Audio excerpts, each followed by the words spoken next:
KJFM Louisiana Bowling Green, Eagle 102. It's Friday night. The Eagle 102 high school football game of the week is on the air. Tonight's game, featuring the best of area high school football, is sponsored by Bowling Green Chevrolet, Cellular and Satellite Center, Ingram Plumbing, People's Bank and Trust, Pike County Mutual Insurance, County Market in Louisiana, Bowling Green Pharmacy, Mid-America Auto and Towing, Bank of Louisiana, Pike County Memorial Hospital, Bowling Green Insurance, the Mercantile Bank, Bowling Green Tractor, Community State Bank, Family Drug, Mike's Tire Service, Cindy Blaylock Insurance, Pike County Health Department Home Health and Hospice, Hogue Ford, Todd Watts Realty, Perkins Electrical Services, All Parts, Young Enterprises Incorporated, Calumet of Missouri, and J&D Tire and Auto. now the Eagle 102 game of the week. And welcome to beautiful Cunningham Field in Louisiana. Mark Froenig, Jim Ross here in the broadcast booth getting ready for Week 2 football on Tripcast. Our game of the week this week, the Louisiana Bulldogs 0-1 taking on the 0-1 Van Far Community R6 Indians. Should be a good competitive football game. Both teams seem to have similar numbers in terms of turnout for their squads this year, and both teams lost, as we'll get into that during the pregame in their opening game of the season. So we expect to see a good competitive football game tonight. Yeah, I was talking to Coach Joe Calhoun about that. The numbers are down this year, but Van Far's numbers down as well. They've got a new coach, John Cleaver, coming in. And where was he at before? Cameron Coming in and taking over as the head coach this year after the retirement of their coach from a couple of years past. And I think it's just going to be a battle of attrition between these. Whoever can wear out the other team with their run game, I think, is going to control the scoreboard. I think that's right. Both teams were looking for a quarterback coming into the season this year, and so that position has an inexperienced player. Although both players have been around for a while, they just haven't played at the quarterback position. Of course, the big thing is going to be defense, as both teams, neither team scored last week, so they're familiar with the challenges on the offensive side of the football, but they didn't have a whole lot of success on the defensive side either. So the team that can kind of step up and control the line of scrimmage and particularly on the defensive side of the football is probably going to be the successful team tonight.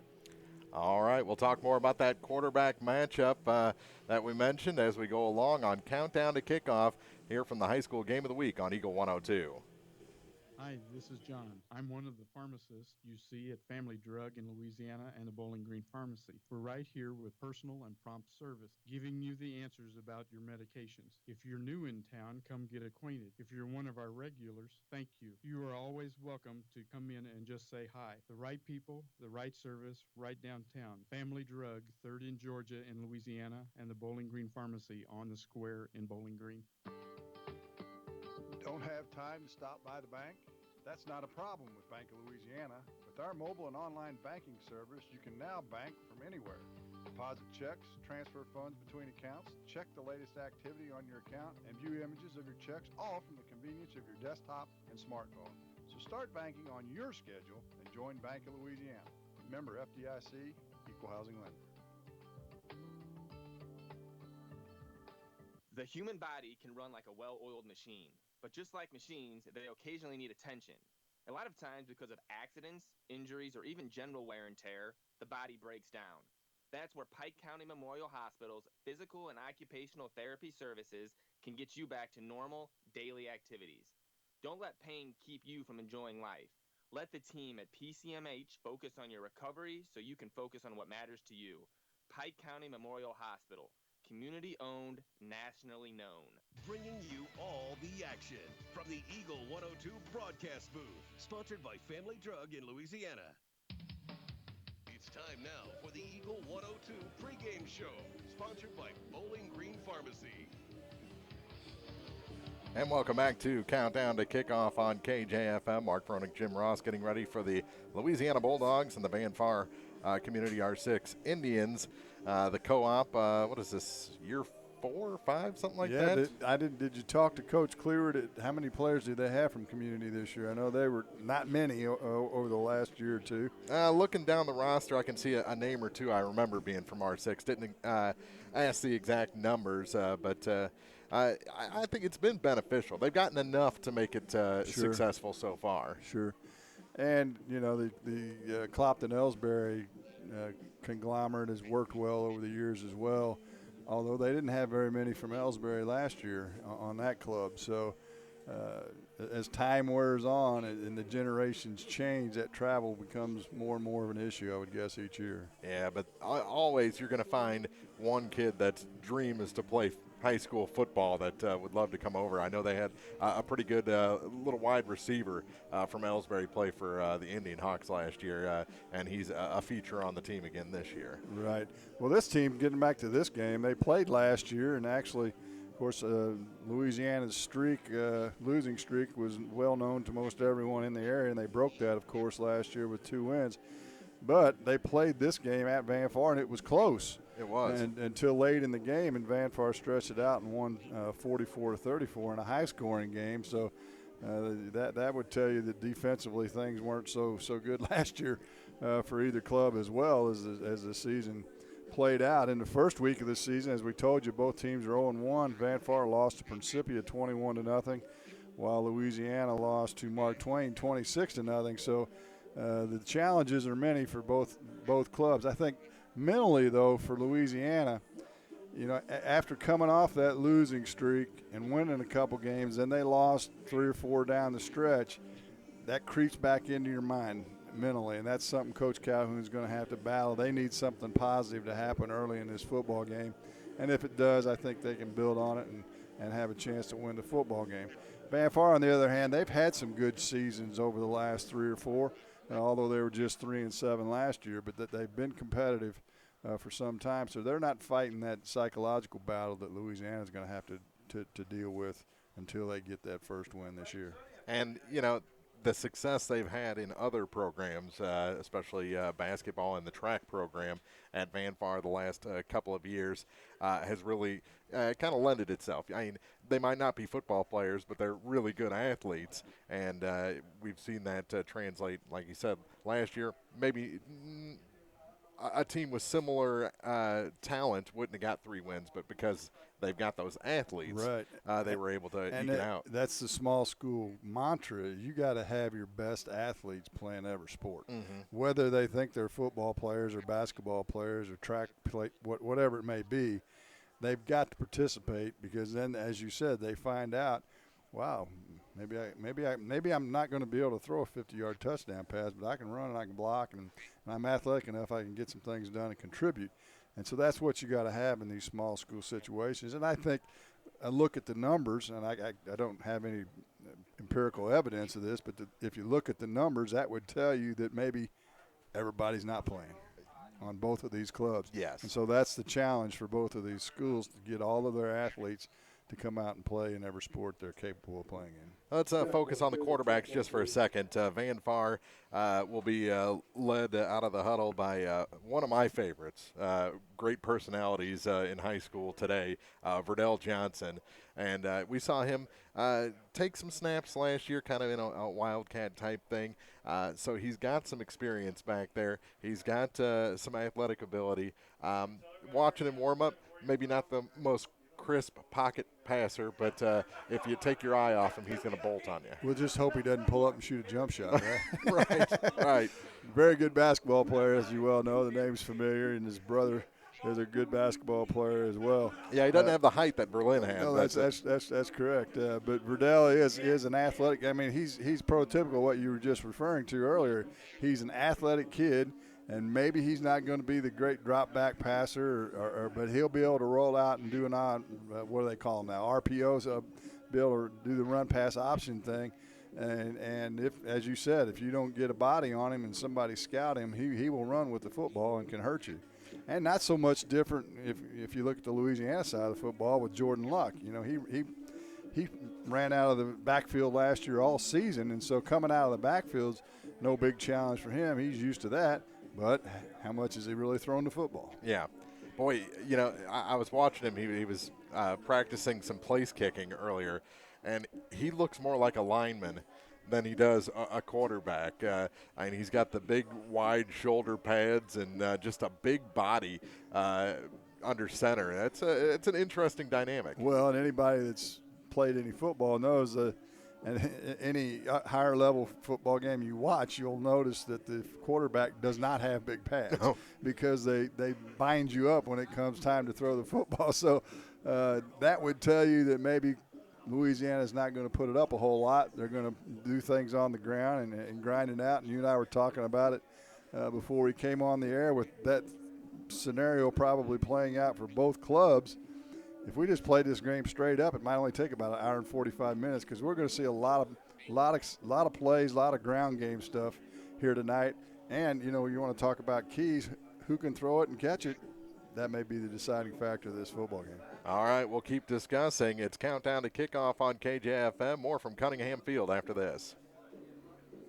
If you are in the market for a car, whether you're looking for a new or used vehicle, make sure you visit Bowling Green Chevrolet. Their selection will surprise you with prices that can't be beat. Bowling Green Chevrolet is just off Highway 61 at the South Bowling Green exit. Once you get there, you'll see why Bowling Green Chevrolet is the #1 dealership in the area. Check it out for yourself. Bowling Green Chevrolet, where you'll always feel at home. Matthew Niemeyer here from Sailor and Satellite in Bowling Green. We are your local authorized retailer for your satellite TV and internet needs.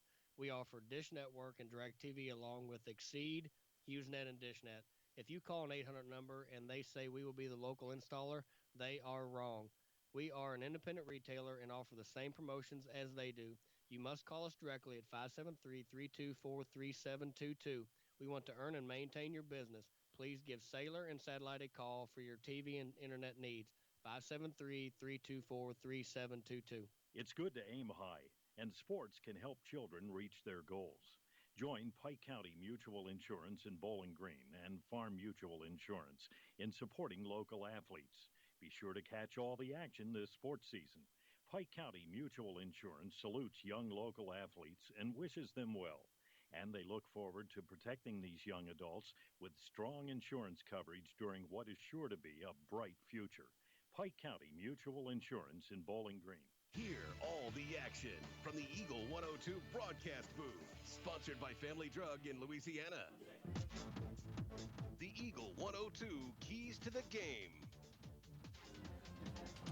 Keys to the game. We've been talking about it. Ground game. Whoever's more successful, I think, is going to win this ball game. Absolutely. And Louisiana, neither one of us saw them play last week, but last year they played a 5-2 defense, and teams just gouged them straight up the gut on the ground. And so they've got to be able to shore that up against a team that you're fairly confident is going to run the ball, 75% plus of the time. And again, we talked about it earlier, defensively, whoever can stop that ground game and force the other team to throw the ball, they're probably going to be the successful team tonight.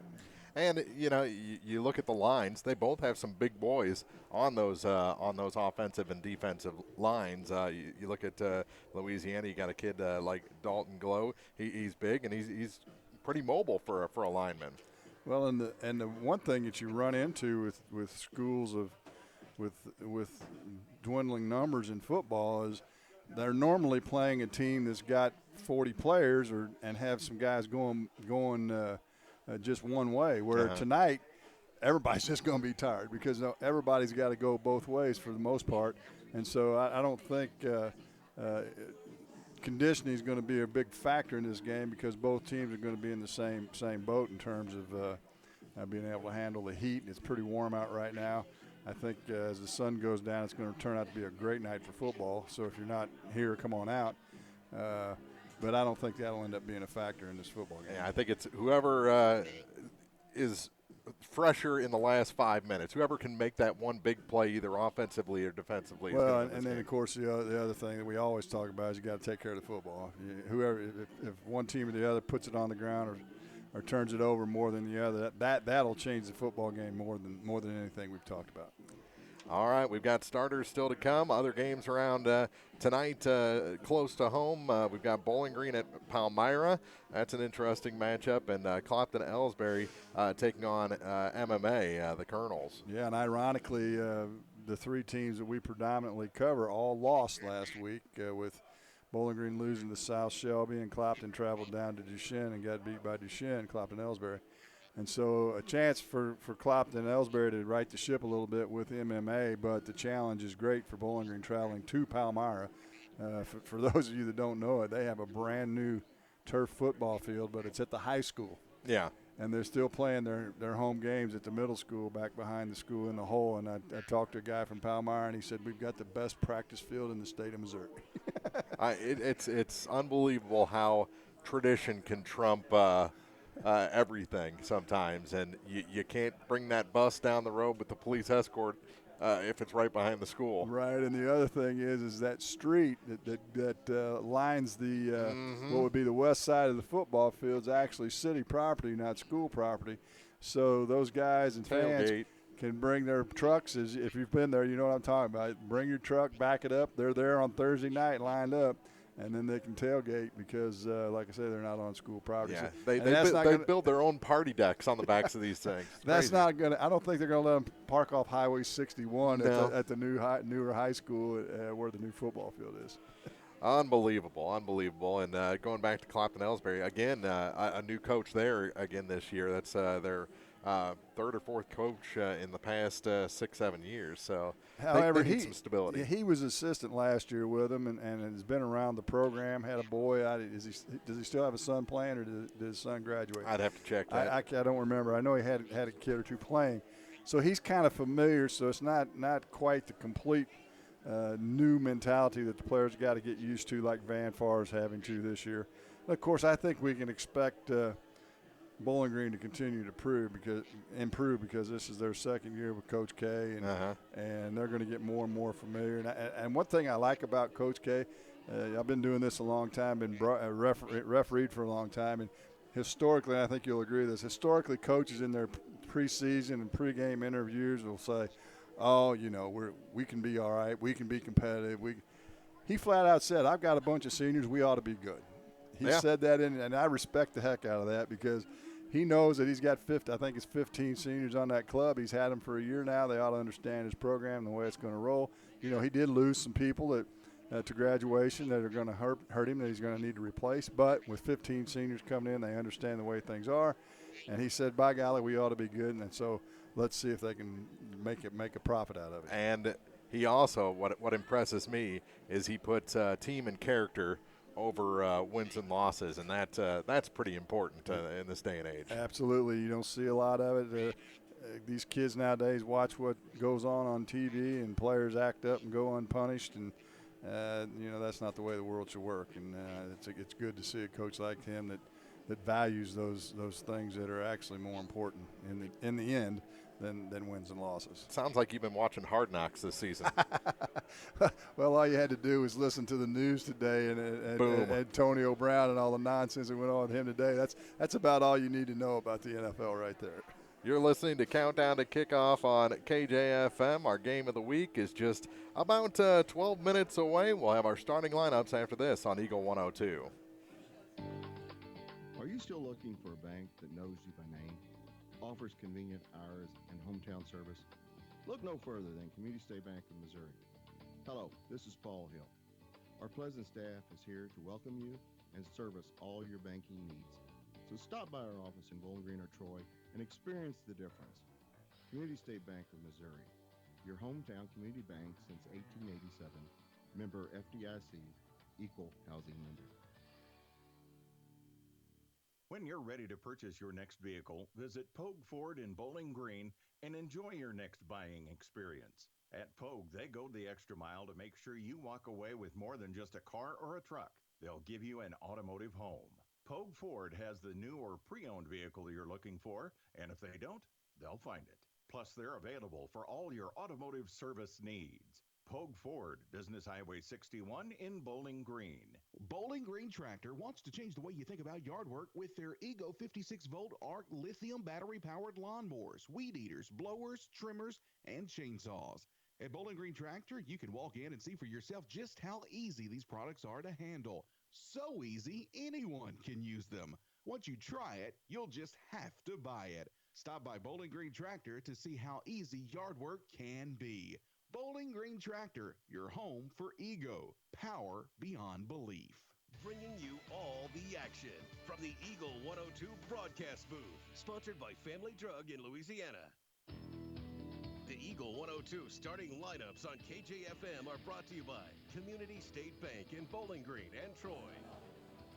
And your Community State Bank starting lineups for this ball game. We're going to go offensive starters for both squads since pretty much everyone's playing anyway. Yeah.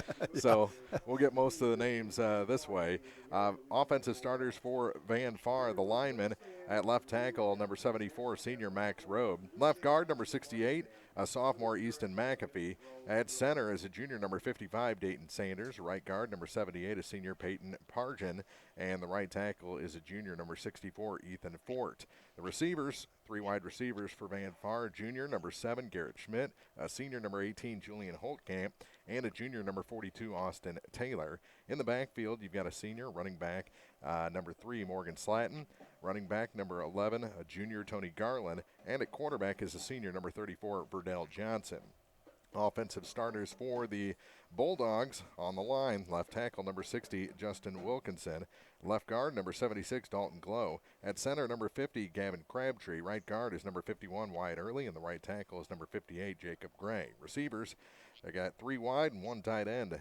Wide receivers, number 10, Tyler Pedersen. Number 44, Cody Love. And number 20, Sheldon Sylvie. The tight end is number 15, Tyler York. And in the backfield, the running back is number 2, Devin Kropp. And the quarterback is number 12, Jordan Luck. And those are your starters from Community State Bank. More after this on the high school football game of the week. Hi, this is John. I'm one of the pharmacists you see at Family Drug in Louisiana and the Bowling Green Pharmacy. We're right here with personal and prompt service, giving you the answers about your medications. If you're new in town, come get acquainted. If you're one of our regulars, thank you. You are always welcome to come in and just say hi. The right people, the right service, right downtown. Family Drug, 3rd in Georgia in Louisiana, and the Bowling Green Pharmacy on the square in Bowling Green. Pike County Hospice is proud to be your only local, not-for-profit, county-based hospice program in the area.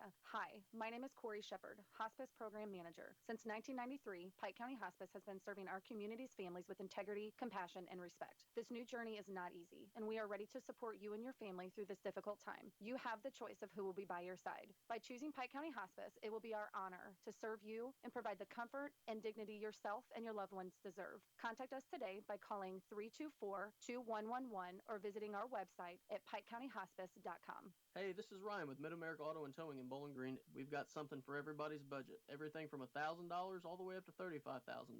We have a constant rotation of new inventory, including cars, trucks, and SUVs. So if you're out and you're looking for a new car, come by and see me. If you're looking for a particular vehicle and you don't see it on the lot or the website, let me know, and I'll do my best to find it for you. Mid-America Auto and Towing, just off Highway 54 in Bowling Green, is a one-stop shop. Like us on Facebook or check out our website, midamericaautoandtowing.com. The Eagle 102 high school football game of the week is on the air. Sponsored by Abel's Quick Shops, Bank of Louisiana, Bowling Green Pharmacy, Cellular and Satellite Center, Community State Bank, Bowling Green Tractor, Quiver River Electric Cooperative, Bowling Green Chevrolet Buick, Family Drug, Pike County Memorial Hospital, Ingram Plumbing, Mid-America Auto and Towing, Mike's Tire Service, People's Bank and Trust, Pike County Health Department Home Health and Hospice, Pike County Mutual Insurance, the Mercantile Bank, and Pogue Auto. Now, the Eagle 102 game of the week. And welcome back to Cunningham Field in Louisiana. Mark Froenig, Jim Ross getting ready for our game of the week as the Bulldogs of Louisiana take on the Indians of Van Far and Community R6, the co-op there. And our officials for tonight's game, the referee, Paul Corpening, like you said. Umpire is Joe Hankey. The linesman is Charles Neville. The line judge is Seth Hendrickson, and the back judge is Jimmy Garth. I almost said Gimme Jarth. Gimme Jarth out of the Columbia Football Association. Of course, Mark and I were talking about it off the air. Paul Corbining's refereed basketball at the Bowling Green tournament for many years, one night. So we're familiar with like him. Paul. Oh, yeah, he's too far away from the fans in football, though, to interact like he does in basketball. Yeah, in basketball, he's close enough to the score table to interact with the broadcast. Right, I'm sure. And so, yeah, this will be a good football crew out of Columbia. And I got to say, the field looks good. And if you haven't been out here, they redid the track, resurfaced the track, and it looks awesome as well. So the facilities here at Louisiana for a school this size are second to none. And let's hope the football will live up to that as well, especially on both sides of the football, actually, in this what will be an East Missouri Conference matchup come next year. And thank goodness we're getting closer to that. This odd schedule for the Bulldogs. I know that the athletics department is they've done their best to get a full schedule out, but some of those matchups they're odd. They are odd, but it actually probably, with its losing streak as it was, this probably played into their hand a little bit in terms where they got to – I mean, they had to hunt.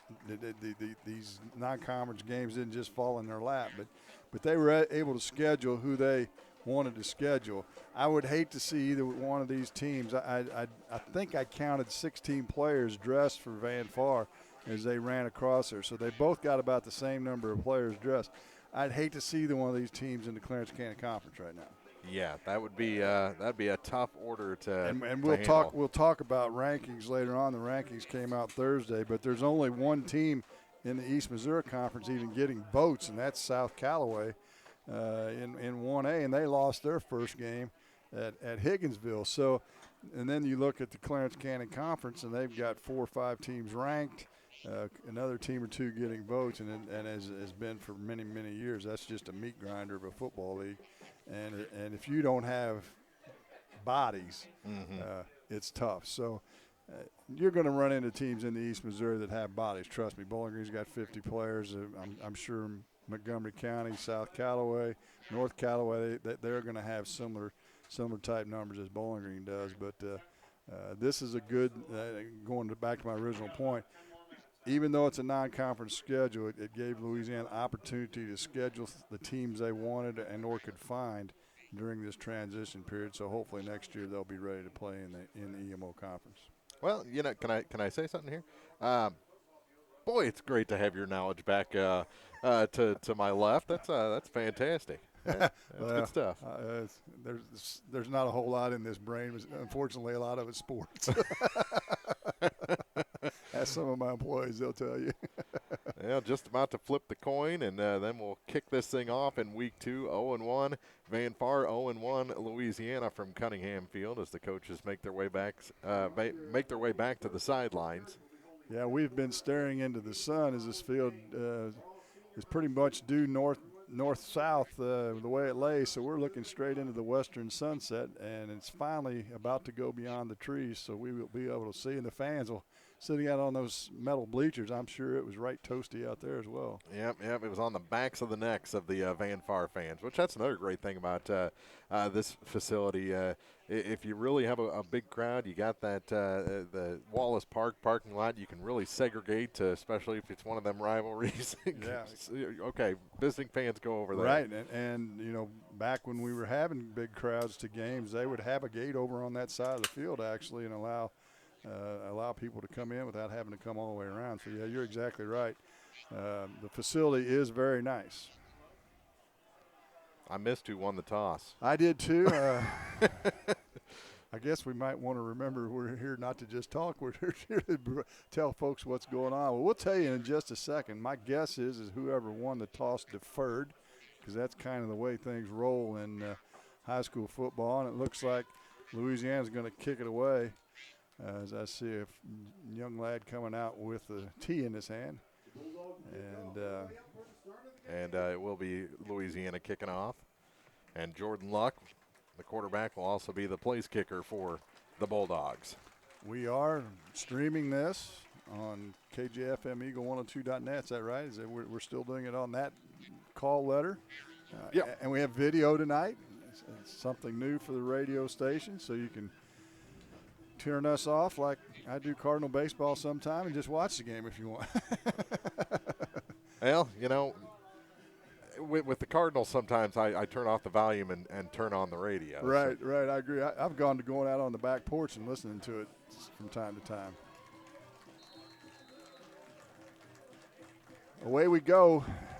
Louisiana will kick it off. It's an end-over-end kick caught by an up back. That's Slayton with it. He'll be tackled immediately. He'll get out across the 35-yard line, and that's where Van Far will have their first offensive possession. I believe Jordan Luck was the kicker. And you're right. He does look like a lineman with those big pads on. And it took a lot to bring down the big back who caught that opening kickoff, Morgan Slatton. He bounced off the first tackle, and it took 3-4 Bulldogs to finally bring him down across the 35. Looks like Van Far is going to come out in the spread formation. Johnson is at quarterback, and he has Garland in the backfield, and he'll put it up with a little swing pass out to the wide receiver. That's Taylor with the catch. He'll get it out across the 40 near the 45-yard line and pick up about 5, maybe 6 on the play. Well, we talked about can they throw the football, and they make liars out of both of those and come out throwing right out of the gate. Yeah, just a little screen there. Wasn't the most crisp pass. Just kind of popped it over the first wave for Louisiana and able to get that 5-6 yard gain. Louisiana in a 4-4 defense. Now they run the inside reverse or inside sweep, if you will. That's Julian Holtkamp on the carry, and he'll lose a yard or two. And it'll be third down and about 7 for the Indians of Van Far Community R6. They do still co-op with the Trojans. Lost about 3 on the play, so it's going to be 3rd and 7 for Van Far. Johnson out of the shotgun once again, has Garland in the backfield with him, twins to the right and to the left. In motion now comes Holtkamp. He'll fake the handoff to him, and Berlin will take it around left end, nowhere to run. Now he reverses field, and that has some blockers in place now. He'll get around the right end. He's in the clear at the 50, 40, now at the 30. He's going to go. Nobody's going to catch him, and he's going to go 58 yards for the touchdown. Verdell Johnson, just completely stopped for a loss, reverses field, goes back across, probably an extra 20 yards worth of running there, and then up the sideline untouched to the end zone. Well, you were profound in your pregame comments about him. If he gets in the open, he's going to be hard to catch, and that was exactly the case on that play. It looks like they will go 4-2 out of a similar formation. Johnson takes the handoff. He's going to fake it, a little play action, pump fakes, and now drops it inside, and it's going to be caught in the middle by Garrett Schmidt, and the 2-point conversion pass is good at the 10:33 mark of the first quarter. The Van Far Indians 8 and the Louisiana Bulldogs nothing. They're listening to the high school game of the week on KJFM. Here's one question that has no wrong answer. Are you going to choose the new Shell and Fuel Rewards card to be used at Shell stations, or the Shell and Fuel Rewards MasterCard that can be used everywhere MasterCard is accepted? With both, you save 10 cents per gallon, up to 20 gallons every time you fill up. And you also earn 10% rebates on your first $1,200 in non-fuel purchases per year at Shell stations. See? You can't go wrong with either. Visit www.shell.us/getrewards and apply today. At participating Shell stations only. Terms and conditions apply. Follow your area teams throughout the season, in person, on air, and online by staying tuned to your area sports leader, Eagle 102. Brought to you by All Parts, Perkins Electrical Service, and Spring Hollow Coffee. Well, a touchdown run by Verdell Johnson and a 2-point conversion pass from Johnson to Smith. And Van Far jumps out on top, 8-0. And that pass was the jump shot you were talking about. Yeah, it sure was. He looked like he wanted to run with it and pulled up and then just did a Tim Tebow, if you will. Yep, both feet off the ground. Maximus Road will kick it off for Van Far. This one's got a little distance to it, and it'll be caught at the 18-yard line, and up the middle comes the deep back. That's Darius Burris. Out to about the 36-yard line, it looks like where they'll mark it, and Louisiana have their first offensive possession. Pretty nice kick there and a good return to get it back out across the 35. Well, and as we talked in the pregame, Louisiana needs something positive to happen on this first series of downs so they don't go into the mentality of, oh, here we go again kind of thing. Out of the shotgun, same formation basically as Van Far. And Luck will hand it off to Devin Kropp. He'll get around right in at the 40 to the 45. He's drugged down from behind. Well, there is a flag. That was nearly a horse collar. Let's see if that's what they call it. The official closest to it was watching for the player to be out of bounds, and the flag came from the referee, and it is a horse collar. And so they'll tack on 15 yards to that, and Louisiana will move into Van Far territory. As the officials get together, and it'll take it down to about the 39-yard line of Van Far. Louisiana, they're going to go all the way to the 38, actually. Wow. That's a big penalty. Yeah, nice run by Kropp and then tack on 15. And you're right, Louisiana in business in Indian territory with 10:17 to play here in the first quarter. Luck with Kropp in the backfield. Twins to the left and a single receiver to the right. They'll fake the handoff, and Luck will keep it up the middle with some running room, and he'll pick up about 9 on the carry. Jordan Luck.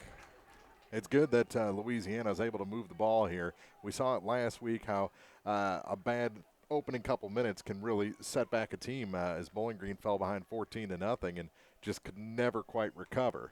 Out of the hurry-up offense, they'll hand it off to Kropp again. He'll head to the right side, stops, and makes a nice move. Another flag on the play. He's across the 25 to about the 24. We'll have to see what the flag is. It's holding on Louisiana. Well, they did that a lot last year, Mark. You know, they'd have something positive happen, and then they'd shoot themselves in the foot with a procedure penalty and a holding penalty. And the next thing you know, the yardage they picked up, they've given back. So that actually went from the spot of the foul. So it only takes the ball back to the 35-yard line, and it'll be 2nd and about 7 for the Dogs. Yeah, so not a really excruciating penalty to take, but that is. Now the snap's on the loose, and it'll go all the way out to the 50-yard line, and they'll mark it at just inside the 50 as Kropp able to fall on the errant snap.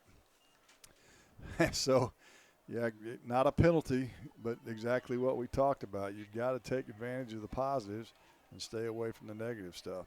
Now the Bulldogs of the past would probably try and scoop that up and do something, and it would end up getting run back the other way. Right. Something worse would have happened. Yeah. Kropp didn't compound the problem. He just fell on it. But having done that, it's now 3rd and a long ways. About 23. And out of the shotgun, Luck's going to take a 3-step drop. He'll look to pass. He's going to put it up, and the receiver actually was open. That was Tyler York. He ran a little dig corner, and the pass was overthrown by about 4 or 5 yards, and it'll be 4th down. Yep, uncatchable, landed out of bounds by about 3 or 4 yards. Well, let's see if Louisiana wants to play the field position game or if they're going to go for it. Kropp is about 8 yards off the line of scrimmage. I'm guessing he's going to punt this. As they slow snap it this time, trying to draw an offsides. They do snap it to Kropp, and he kicks a pooch kick, hits at the 30, takes a Louisiana roll inside the 25 down near the 20-yard line, and that's where Van Far will take over. 8:59 to play here in the first. The Indians lead it 8-0 on a 58-yard touchdown run by Verdell Johnson. And if you're Coach Clear, that's the way you want to start the game. Yeah, I was talking to Coach Cleaver before the game. He is the 8th John Cleaver in that line. His son, who's a freshman, is John Cleaver the 9th. And you said they have no middle names, so I guess they call him 4, 5, 6, 7, 8. Yeah, he was counting in German, and I lost it. Inside handoff this time by Johnson to the back Morgan Slatton. Not a whole lot of running room. He'll pick up positive yardage, though. They'll give him about 2, and it'll be 2nd and 8. great night here at Louisiana High School. The sun's gone down and the weather's cooled off. There's not much of a breeze. The Old Glory's not moving at all. And it'll be second down for the Indians. Johnson looks to make that swing pass that they opened the game with to the outside, this time to Holtkamp. He'll pick up about 4, and it'll be, they're just going to give him 2, maybe 3, and it'll be third and about a long 4, maybe 5. Yeah, right in that area. But that seems to be working for him. Just sling it out there to the end and see what kind of matchup they can produce. Well, the whole idea is give them safe passes. They had the 2 short passes there and the short pass on the 2-point conversion. However, it is third down. They're going to fake the inside handoff. Johnson's going to keep it up the middle. He looks for some space, breaks the tackle at the 35, and is down at the 39-yard line. And that'll be good. No, actually, he fumbled. They're saying he fumbled the football. He fumbled the football, and Louisiana fell on it. I didn't see the ball come out right at the end. We'll have to pull that back and look at it on the video. So the first turnover of the game is by Van Far, and a break for the Dogs as they have it in Van Far territory at the 39-yard line. He was kind of holding it out in front of him. I saw that. So a break for Louisiana. Luck will fake the handoff. Now he fumbles it right back, but it's going to be fell on by lineman, big number 76, Dalton Glow, I believe, fell on that. And positive yardage after the fumble of about 2 yards. Yeah, that's a 2-yard carry for Dalton Glow.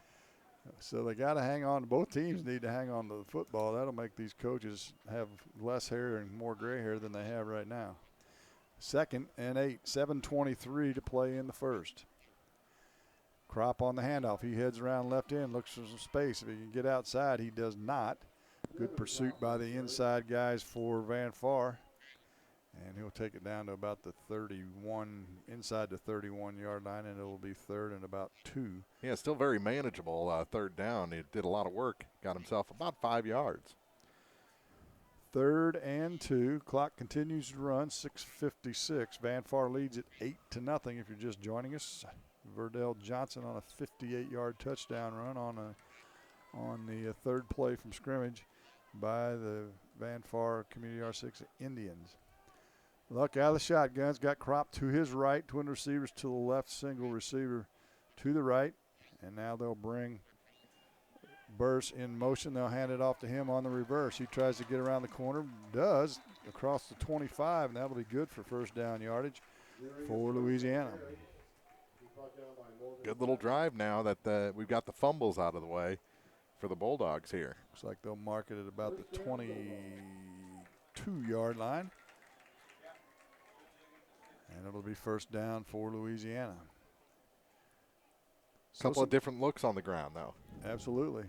I'm guessing they both run similar type plays. If I was betting, it kind of looks like the same playbook, except for Louisiana goes with pretty much a tight end on all plays rather than having 4 receivers. Luck on a long snap count this time. Takes it and will hand it off on a read option up the middle, and nothing doing there for Crop.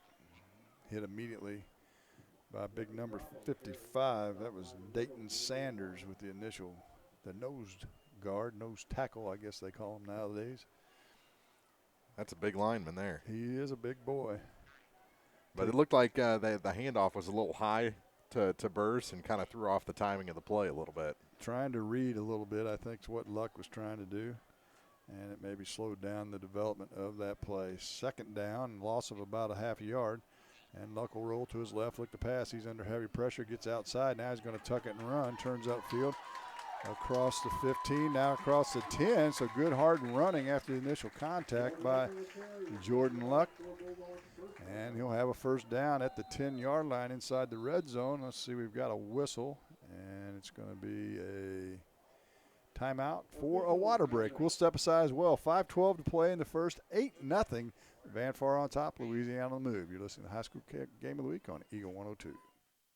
Community State Bank of Missouri is here to meet your agricultural needs. This is Earl Niemeyer. We offer a variety of agricultural loans customized to meet the demands of today's complex farm operations. Whether it's to purchase farm equipment or to pay farm operating expenses, a financial package can be developed specific to your operation. Drop by one of our convenient locations and speak with an ag loan specialist today. Community State Bank of Missouri, your hometown community bank since 1887. Equal opportunity lender. Follow your area teams throughout the season, in person, on air, and online by staying tuned to your area sports leader, Eagle 102. Brought to you by Bank of Louisiana, Pike County Memorial Hospital, and Pogue Ford in Bowling Green.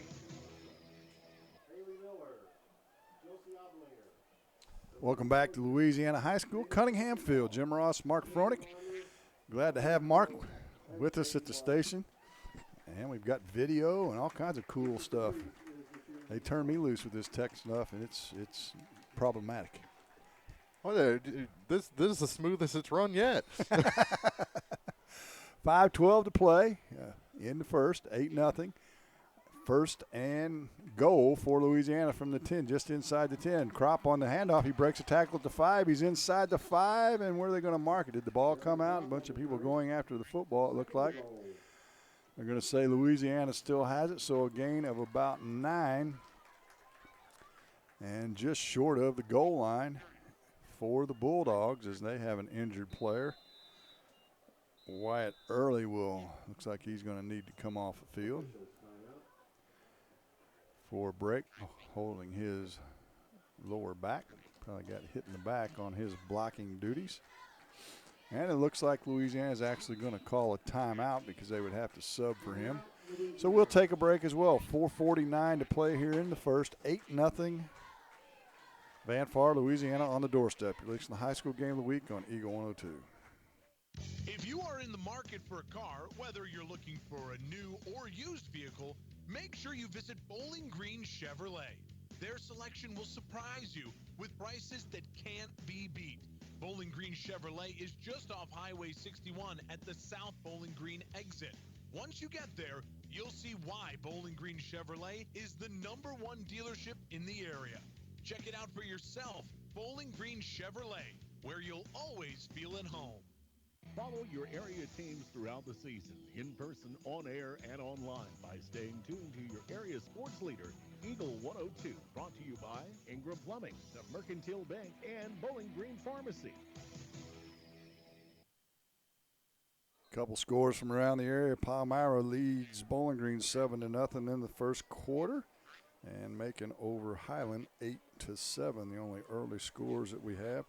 North Shelby, familiar with them, they went to 8-man football last year, and they played northwest of Hughesville last night and won 84-2. That's a normal score. I guess that's more like flag football when you play 8-man. Although if you've ever watched it, they have had the state playoffs on TV before. It's pretty entertaining. So the Bulldogs from the 1-yard line, let's see if they can punch it in and even things up here in this first quarter. Luck will take the handoff. He fakes it, or take the snap. He fakes the handoff, and he's hit behind the line of scrimmage by Morgan Slatton. Good defensive play by Slatton. Loss of about 3 back to the 3-yard line, and it'll be 3rd and goal for the Dogs from the 3. I'm guessing a lot more like arena football.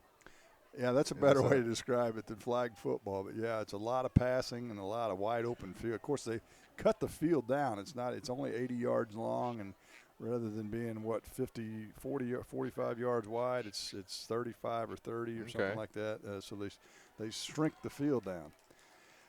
Down to 4:12 on 3rd down. Luck takes a snap to the left, option flip to Crop. He drops it, picks it up, and he's going to be tackled for another loss. Inside the 5-yard line, he'll lose. Well, it looks like he may have got back to the line of scrimmage.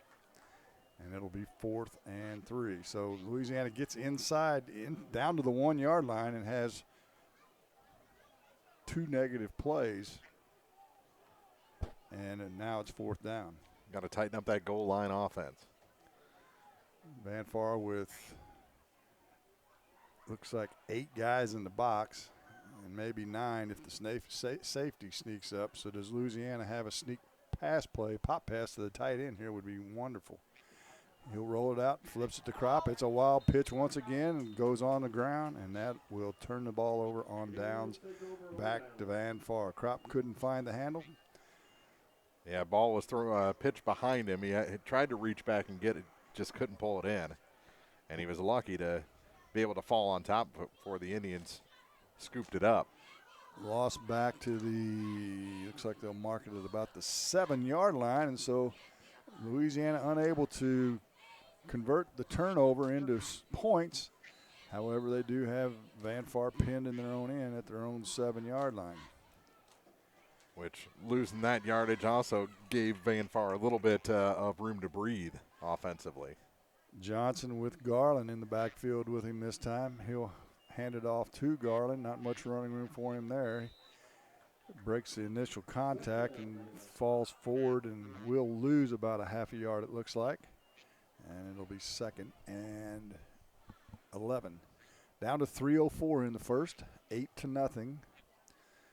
Van Far on top. They scored on their first series, offensive series, 3rd play of the game on a 58-yard touchdown run by Verdell Johnson.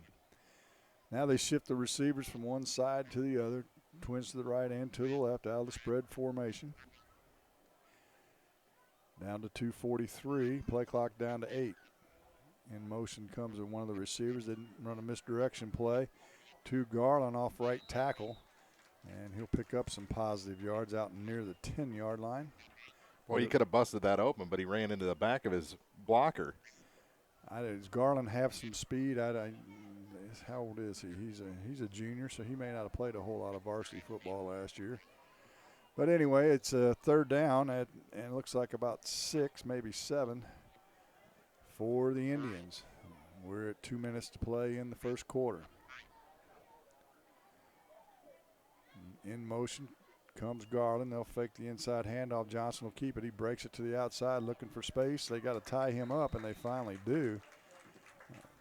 He's like Barry Sanders in that he bounces around in the backfield. Wait a minute, you guys are too young. You may not know who Barry Sanders is. I'm sure you know who Barry Sanders is. Yeah. At any rate, he gets behind those linemen and bounces around a lot looking for a hole. Couldn't find it that time, and so no gain on the carry, and it's 4th and a long 6 for Van Far. And it looks like Johnson's going to drop back into punt formation. Louisiana will send Cody Love back deep. It's a good snap. The kick's away. It's a tail dragger end over end. Caught at the 35-yard line, and Cody Love breaks it to the outside with not a whole lot of running room, but great field position for Louisiana as they'll take over after the punt on the Van Far 30-yard line. Boy, Van Far just keeps giving Louisiana chances here deep in their own territory. It's got to be exhausting for the defense, which is already short-staffed. You've got to be able to score the football. It's one of the key things in almost any sport. And Louisiana has yet to score any points in this season, and we've got a whistle on the field, and it's a timeout. Who are they going to give the timeout to? Timeout to Louisiana. 1:14 to play in the first. 8-0 Van Far. You're listening to the high school game of the week on Eagle 102. When you support a locally owned pharmacy, you're contributing to the growth of the community. The dollars you spend stay right here to support our local community. Health Mart pharmacies are locally owned pharmacies. There's one right here. Health Mart pharmacists have a personal commitment to their communities because, just like you, they support their community. Health Mart pharmacies are locally owned and hometown proud. Louisiana is a Health Mart town. Family Drug Health Mart Pharmacy. The right people, the right price, right downtown. Health Mart, caring for you and about you. Follow your area teams throughout the season, in person, on air, and online by staying tuned to your area sports leader, Eagle 102, brought to you by People's Bank and Trust and Mike's Tire and Service Center. 1:14 to play in the first quarter. Louisiana recognizing Coach Calhoun the importance of converting this good field position, burns his second timeout. And the Dogs will have it from the Van Far 30-yard line, 1st and 10, trailing 8-0. Out of the shotgun once again, twins to the right, single receiver to the left, tight end to the right. Luck's going to look to put it up and throw. He throws, and it's picked off. Way underthrown, and that player's down. He went to his knees. They got to blow the whistle. You can't go to your knees in high school football. But intercepted by Austin Taylor. Austin Taylor with the pick. And that pass was woefully underthrown by Luck, and Taylor, playing center field actually, made the catch. And so Louisiana with a second good opportunity from good field position, unable to create any offense at all, and they give it back to Van Far with 1:05 to play in the quarter. I don't know if they were trying to catch the Indians off guard there with the pass on first down or what, but jet sweep to the right this time with Holcamp. He fumbles the ball. It's on the ground, and let's see who's going to come up with that. Are they going to say he was down? I think the head linesman on the far sideline saying he was down, and that will give the ball back to Van Far. Actually, not give it back to him, and not considered a turnover. A gain of 2. Cassidy on the carry. 2nd and 8.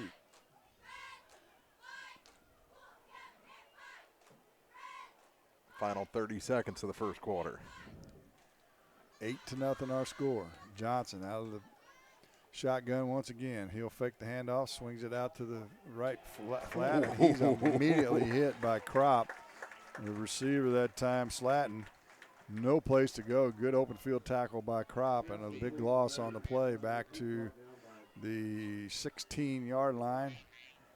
And it'll be 3rd and 11, and Van Far will let the clock run out, and that'll do it for the first quarter. Your score to the Van Far Community R6 Indians 8, Louisiana Bulldogs nothing. You're listening to the high school game of the week on Eagle 102.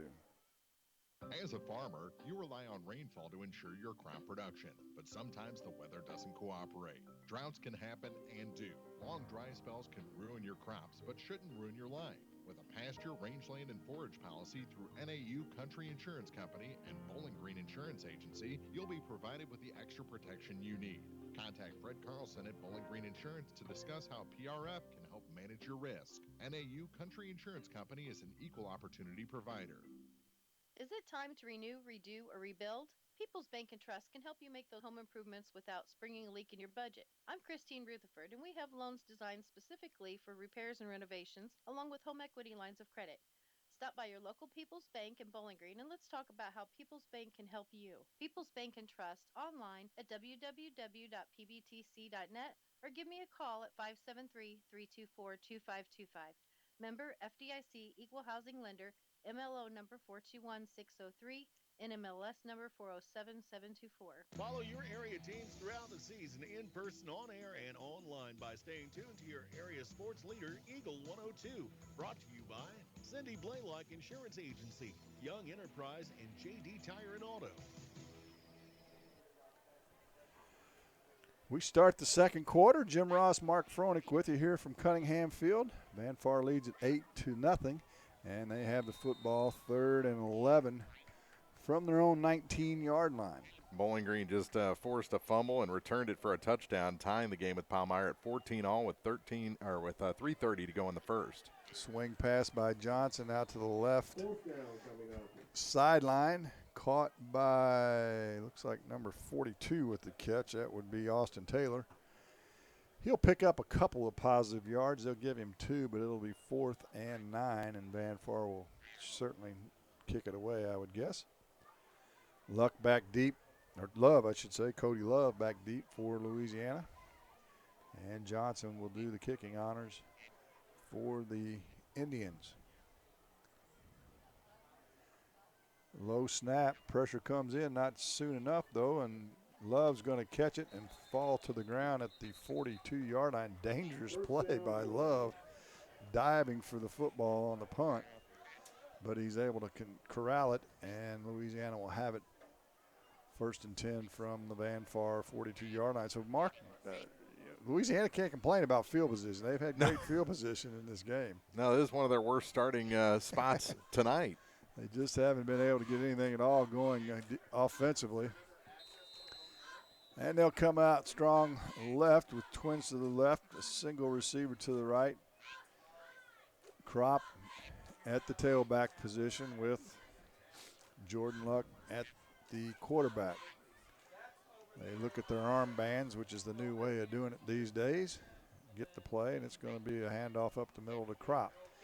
He'll spin out of trouble at the 40 and get down to about the 37-yard line, so a gain of about 5.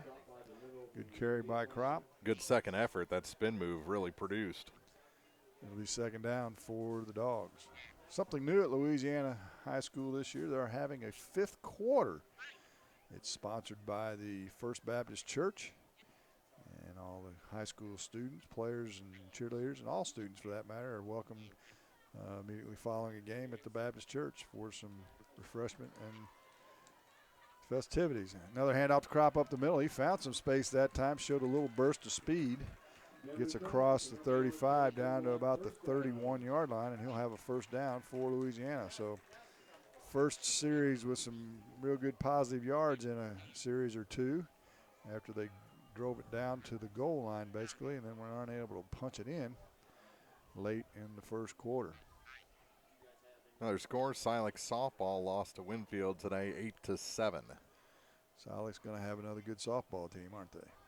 It seems like every year they can put something together pretty good. Luck on the quarterback draw now over left tackle, gets across the 25 down to about the 23.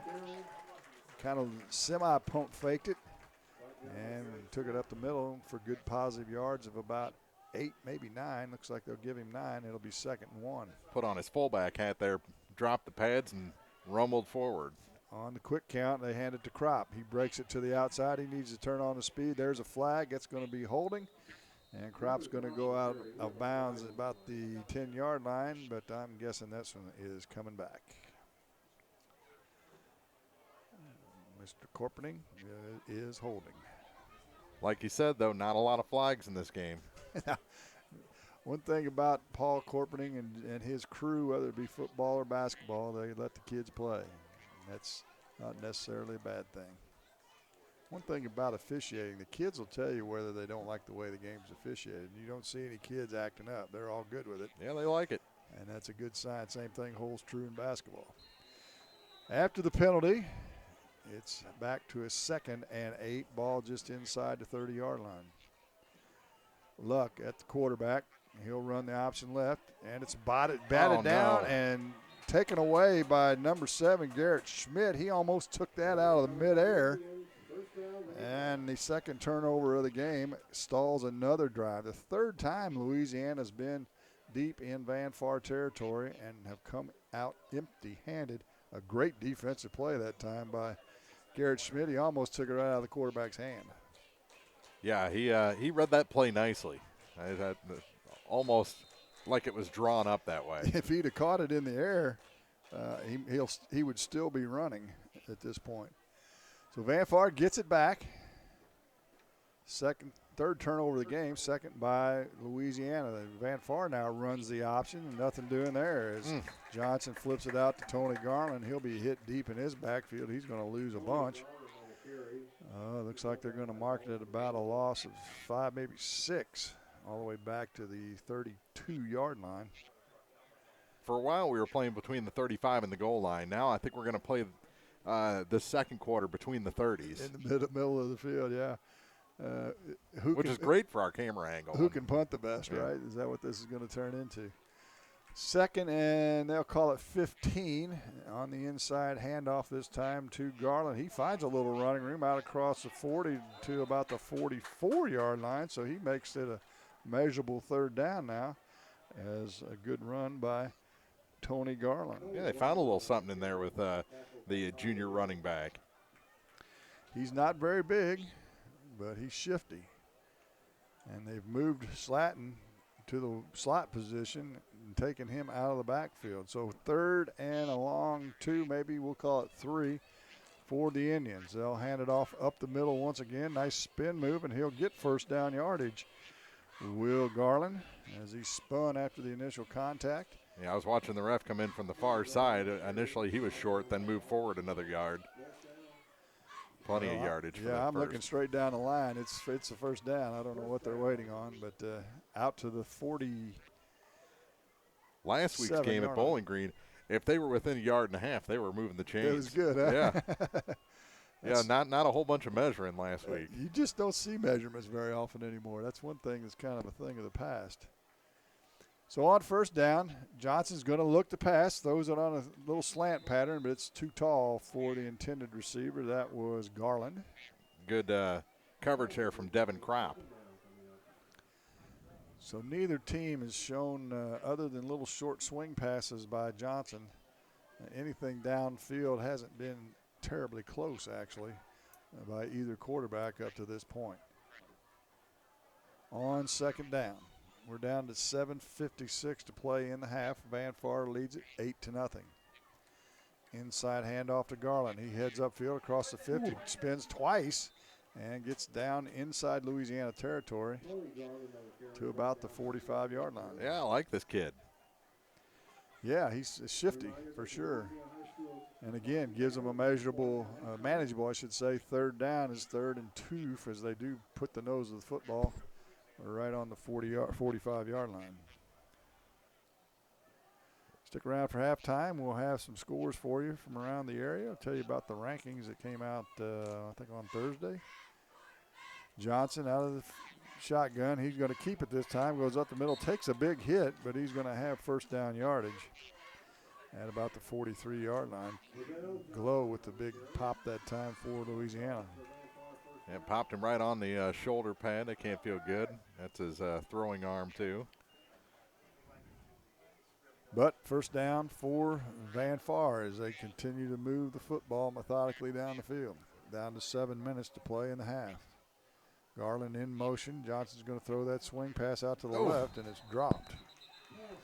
Julian Holtkamp had his hands on it and heard some footsteps, I would believe. Well, I saw that face mask swing around and looking forward before he brought that ball in.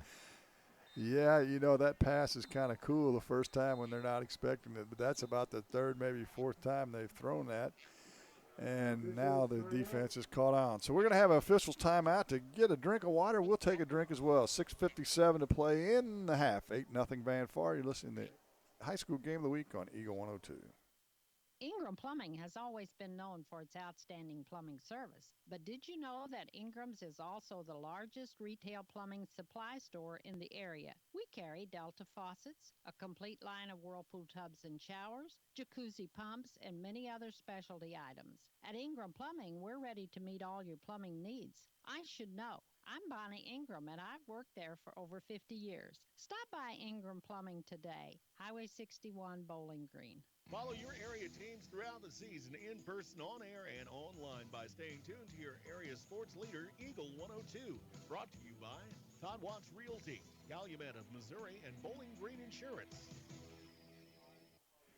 6:57 to play in the first half. The only score of the game, a 58-yard touchdown run by Verdell Johnson on the 3rd play of the game for Van Far. The 2-point conversion pass to Schmidt was good, and Van Far's led it 8-0 from the 10:33 mark in the first quarter. And we've had a multitude of turnovers and mistakes since that point, but now Van Far mounting a little bit of an offensive drive here late in the half.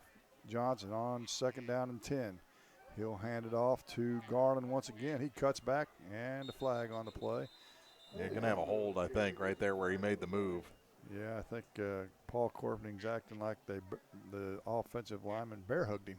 Yeah, he's giving the bear hug sign. That's a new officiating signal.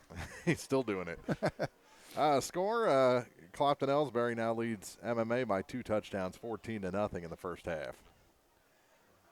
That's a good game for the Indian Hawks to get their feet back under them. I'll have to look up and see where everybody goes next week. I forgot to write that down. As we're in the heat of football season, the Missouri Tigers at home after a disappointing loss at Wyoming. Tomorrow they'll host West Virginia on 2nd and 18 after the holding penalty. Option to the left. Johnson cuts it upfield, and he'll get it down to about the 45-yard line. Back in the shadow of the original marker. Picks up about 7 on the carry. And it'll be 3rd and 13. Clock continues to run. As we told you in the open, if you just played this straight up, it'd be about an hour and 45 minutes. On the inside reverse again. Initial hit is made in the backfield, but a nice break of that tackle by Julian Holtkamp. The Panthers scored again, so Palmyra leads Bowling Green at the end of 20-14. An offensive outburst by both clubs in Palmyra tonight. Well, the one was a defensive score that's right. for the You Bobcats. did say that, yeah. Scoop and score. So short of the first down by quite a bit. Actually just gained a yard, so it's 4th and 11. And Johnson will drop back to punt it away. Cody Love is back deep for the Dogs. I don't think Louisiana's convinced they're going to punt it. And Johnson is not going to punt it. He's going to run now. And he gets to the 45, spins to the 30. Now he's on the loose at the 20. He's in. At the 10, nobody's going to touch him. 41 yards, but there's a flag on the play. I'm guessing it's about where he reversed field. That's about right. Yep. Where he cut back is where the flag is. Let's about see the 28-yard line. He's going to be short of first down yardage, I believe, after they mark it off. It's a block in the back on Van Far. So they'll mark it back from the spot. So it'll be short of first down yardage, but it'll still be 4th down. So they'll wipe away the touchdown run by Johnson. And Van Far will have another crack at the 4th down play after they mark this penalty off. And it'll be pretty manageable, I think. I think you're right. Maybe 4th and 5 maybe or something like that. It's going to be pretty close. And if they're willing to go for it at the 43-yard line, I think they're willing to go for it inside the 40. Without question. I think Cody Love can come on up and play defense. I don't know. If you punt it, you just let it go anyway, this deep in your own territory.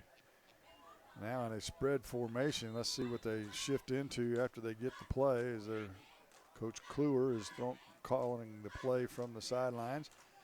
And they'll shift into the similar formation. However, 2 backs in the backfield this time with Johnson.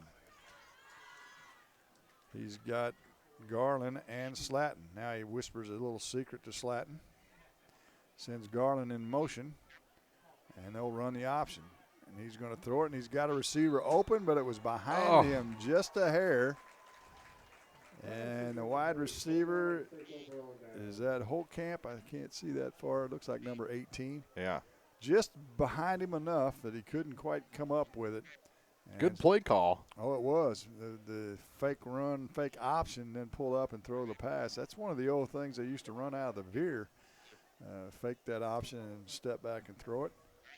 So Louisiana will take over on downs. Pretty good field position from their own 37-yard line. And they've got 5:20 to play here in the half to try and mount some sort of offense, of which we have not seen much. I think they only had about 50 yards in total offense last week against Mark Twain. Luck's going to keep it, and he is surrounded by 5 Van Far Indians. Actually falls forward for a loss of 1. Yeah, or it was going to be a loss of about 5 or 6. Yeah. So up front at the moment, the Van Far defensive line is winning the battle on the line of scrimmage. Junior Dayton Sanders got the stop there for the Van Far R6 Indians. 2nd and 11, down to 4:50 to play in the first half. 8-0, Van Far still leads it. On 2nd down, Luck sends Burris in motion. They'll hand it off to him on the jet sweep, and not much going on there. I think he'll go out of bounds and lose another yard or 2. I think, Mark, as we've sat here and watched a quarter and a half, Louisiana's running about 6 or 7 plays, and that's about it. And the coaching nowadays is smart enough to figure that out. Yeah. And they'll be able to key on what your formation is. And I think Van Far's already picked up on that, because that play was going nowhere from the time they handed it off. Now would be a good time to pull out play number 9. Right, exactly. And hopefully it would be a pass play that would be on target. Mm-hmm. 3rd and about 13, and we've got a whistle, and it looks like Coach Calhoun's going to call his 3rd and final timeout of the half, which has 4 minutes and 22 seconds left in it. 8-0 Van Far. You're listening to the High School Game of the Week on Eagle 102. The Mercantile Bank in Louisiana says now's the time to sign up for online banking and bill pay. You won't have to get out in the weather. With online banking, you can bank day or night from your home, office, or anywhere with internet access. Check account balances, view checks, and much more. Stop in today to learn more about online banking and bill pay at the Mercantile Bank, downtown Louisiana, your hometown bank, member FDIC, and equal housing lender. Follow your area teams throughout the season in person, on air, and online by staying tuned to your area sports leader, Eagle 102. Brought to you by Twin Pike Family YMCA and Kathy Clean. So let's see what Coach Joe Calhoun can draw up here, Mark. They just haven't had a whole lot of success with much of anything on the offensive side of the football so far tonight. Last time they took a timeout to draw up a play, it ended up being a wide-open interception for Van Far. Looks like they'll go with trips to the left, twins to the right, no back in the backfield, so a true spread formation on this third and 13 for the Dogs. Van Far looks like they're playing straight up man on the outside with the safety's going to pick up the slot back. Luck back to pass. He throws it. It's caught. Wow. And Love breaks away, and he may go. Somebody lost a shoe. He's at the 10, at the 5, touchdown. What a catch by Cody Love. And it's a 63-yard touchdown pass. Jumped up in a crowd and came down with it. Found himself all alone when he landed. He did. When he came down, everybody else fell to the ground as well. And a 64-yard touchdown pass from Luck to Love. You get a little lighter once you shed that shoe, too. Was it his shoe? I believe it was. So let's see. Does Louisiana kick it? Nope. Looks like they're going to go for 2 as well. So there's that pass play bolt the Lightning we talked about. This time it worked. And they'll go for 2. Crop out of the Wildcat of the Bulldog, but the snap's way off the mark, and he'll just have to fall on it. So with 4:11 to play in the first half, Van Far Indians 8, Louisiana Bulldogs 6. You're listening to the high school game of the week on Eagle 102. Hi, this is John. I'm one of the pharmacists you see at Family Drug in Louisiana and the Bowling Green Pharmacy. We're right here with personal and prompt service, giving you the answers about your medications. If you're new in town, come get acquainted. If you're one of our regulars, thank you. You are always welcome to come in and just say hi. The right people, the right service, right downtown. Family Drug, 3rd in Georgia in Louisiana, and the Bowling Green Pharmacy on the square in Bowling Green. Follow your area teams throughout the season, in person, on air, and online by staying tuned to your area sports leader, Eagle 102. Brought to you by Cellular and Satellite Center, Pike County Mutual Insurance, and Bowling Green Tractor. Well, a good offensive play, pass play by Louisiana that time with Jordan Luck hitting Cody Love for the 64-yard touchdown, but they were unable to convert the 2-point run, another errant snap. And Van Far maintains their lead. However, it's a 2-point lead at this point by the score of 8-6. 4:11 to play in the half. You just said sad news from the Cardinals. Chris Duncan, first player, I think, to hit a home run in Busch Stadium 3. 38 years old. Passes away for brain cancer. After his playing career, he was a radio personality in the St. Louis area. Yep, Y101 or 101 out of FM. Onside kick this time by Louisiana. It gets across the 50-yard line. And it looks like Louisiana, or Van Far, I should say, will fall on it. Big number 64, Ethan Fort. Holds the fort. Holds the fort, yeah. Yeah, Chris Duncan was on the sports show on 101 for a long time, and he'd gone back to California to try and take care of his health, and unfortunately it didn't work out. Our thoughts to his twin brother, Shelly, his dad, Dave Duncan, the former Cardinal pitching coach, who also lost his wife to cancer a couple of years ago. A tough couple of years for Dave. He would tell you he couldn't play left field a lick, but he was quite a competitor, and he was really entertaining on the radio. On the inside handoff this time, Van Far with their next possession. Off left tackle, we'll have to pick up the running back for you. Yeah, his brother had a very similar career as far as production-wise in the Yankees organization until that sports hernia ended his career. That's right.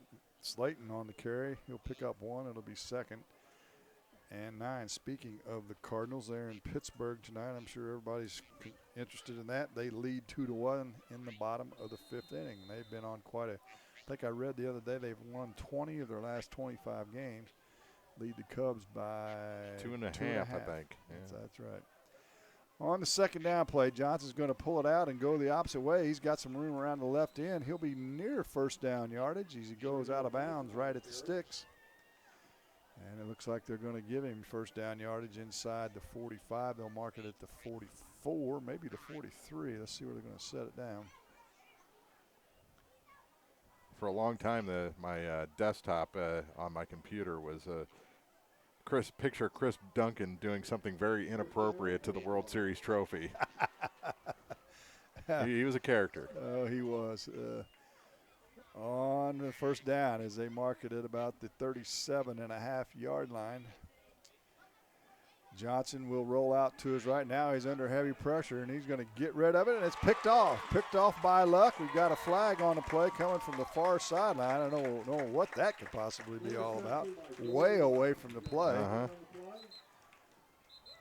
And we'll see. I wonder if there's some illegal contact or something out there that way. I can't imagine. You call something that far away from the football. It looks like ineligible downfield maybe. So Louisiana will decline that penalty, and the Luck interception, the second turnover, I should say, of the game by Van Far. And Louisiana will get the ball back at their own 48-yard line. So another break for the Dogs. And no luck there. I mean, it was the pressure on Verdell Johnson that forced him to the outside and throwing off balance. No pun intended. Oh, right? totally a pun intended. That's my whole game, Jim. Speaking of Luck, he's going to be at quarterback again as they look at their armbands, and they'll go with a little bit of a hurry up. And they slap their hands. That's the new way of doing it. Fakes the handoff. Luck's going to keep it and head around the right side. Tries to break it to the outside, turns up inside. He'll get across the 50-yard line. And he'll get it down to about looks like they'll mark it just inside the 50 at about the 49-yard line, and it'll be 2nd and 7. Key to that play was the old school mentality there for Luck. He got low and just blew up the defender that was he was one-on-one with and was able to pick up 4 yards. Yeah, he's more of an inside runner. I think he's a hurdler, if I'm not mistaken, and a pretty good hurdler. But that doesn't do you a whole lot of good on the football field. So the Dogs will have it inside Van Far territory on second down. Luck hands it off to Kropp off left tackle. He'll break it a little bit to the outside, get across the 45-yard line down to about the 44. One more quick story about Chris Duncan. I was sitting in the left field bleachers right behind Duncan when he was playing left, and he had 2 balls that were line drives, one off a left-hander and one off a right-hander. And you've played enough to know that if it's off a left-hander, it's going to tail towards the line. If it's off a right-hander, it's going to go the other way. He went the opposite direction on both of them, was absolutely clueless. And he would admit it with the best of them on the radio after he finally quit playing. Kropp up the middle again, or runs into a bunch of Indians. Let's see who they are. Big number 60, big number 55, I should say. Dayton Sanders in there along with Slatton on the tackle. Short of first down yards. They gave him a positive yard, it looks like. So it's going to be 4th and less than 1. That's where these big shoulder pads will come in handy for Luck. He's got to power and get this yard. Well, and this is the age-old story of the spread offense. Man, you need to be under center because you got to go 4 yards, almost 5 yards to get to that line of scrimmage out of this formation. Let's see what Louisiana wants to do as they'll go for it. He's going to fake the pass, and he's going to be hit in the backfield by Slatton and tackled for a loss. And Louisiana will turn it over on downs. Great defensive play that time by Morgan Slatton. He's been in the backfield a bunch out of his linebacker position. So they'll turn it over on downs, will the Dogs. And Van Far will take over on their own 45-yard line. We're down to 1:07 to play in the half. 8-6. Van Far leads it. Pretty quick moving first half. Second quarter not quite as fast as the first one, but we're making headway. Turnovers and a few penalties in the second quarter. A lot of timeouts, too. Yes, we did. They'll hand it off straight up the middle, and Garland, who's had some running room up the middle, ran right into the back of one of his linemen, and it knocked him down. And I've seen that with a few Van Far players. I saw it earlier with on the interception by Taylor. They're having trouble, it looks like, keeping their footing. Maybe switch to some longer cleats there at halftime. It's a unique playing surface here, and it seems like Van Far's got the wrong length on those cleats. The grass is a little longer. However, in high school football, as we'll keep it here, as Van Far's called a timeout. I don't think in high school football they travel with a multitude of lengths of spikes. I'm guessing they're going to continue to play. I'm guessing a few of them. You get those ones where they're the screw-in ones. Oh, I know. Yeah, I know exactly what you're talking about. I don't. Do they even make those anymore? Do high school kids buy those? They gotta. I think they buy the shiniest ones, and most metallic material. Most on the of them with rubber spikes in them nowadays. Probably. But yeah, you're right. When I played, we had the screw-in. You could change them out from it. Yeah, heck, you could get them to be about 5/8 of an inch long if you wanted them. Yeah. Now, club-footed guy like me had trouble picking his feet up enough to even run with spikes on that long, but it worked for some for sure. So after the timeout, with 52.7 seconds to play in the half, second and about 12 for the Indians. Spread formation, same thing we've seen all night. Are you saying I'm showing my age talking about changing accent? I can't believe you remember that far back.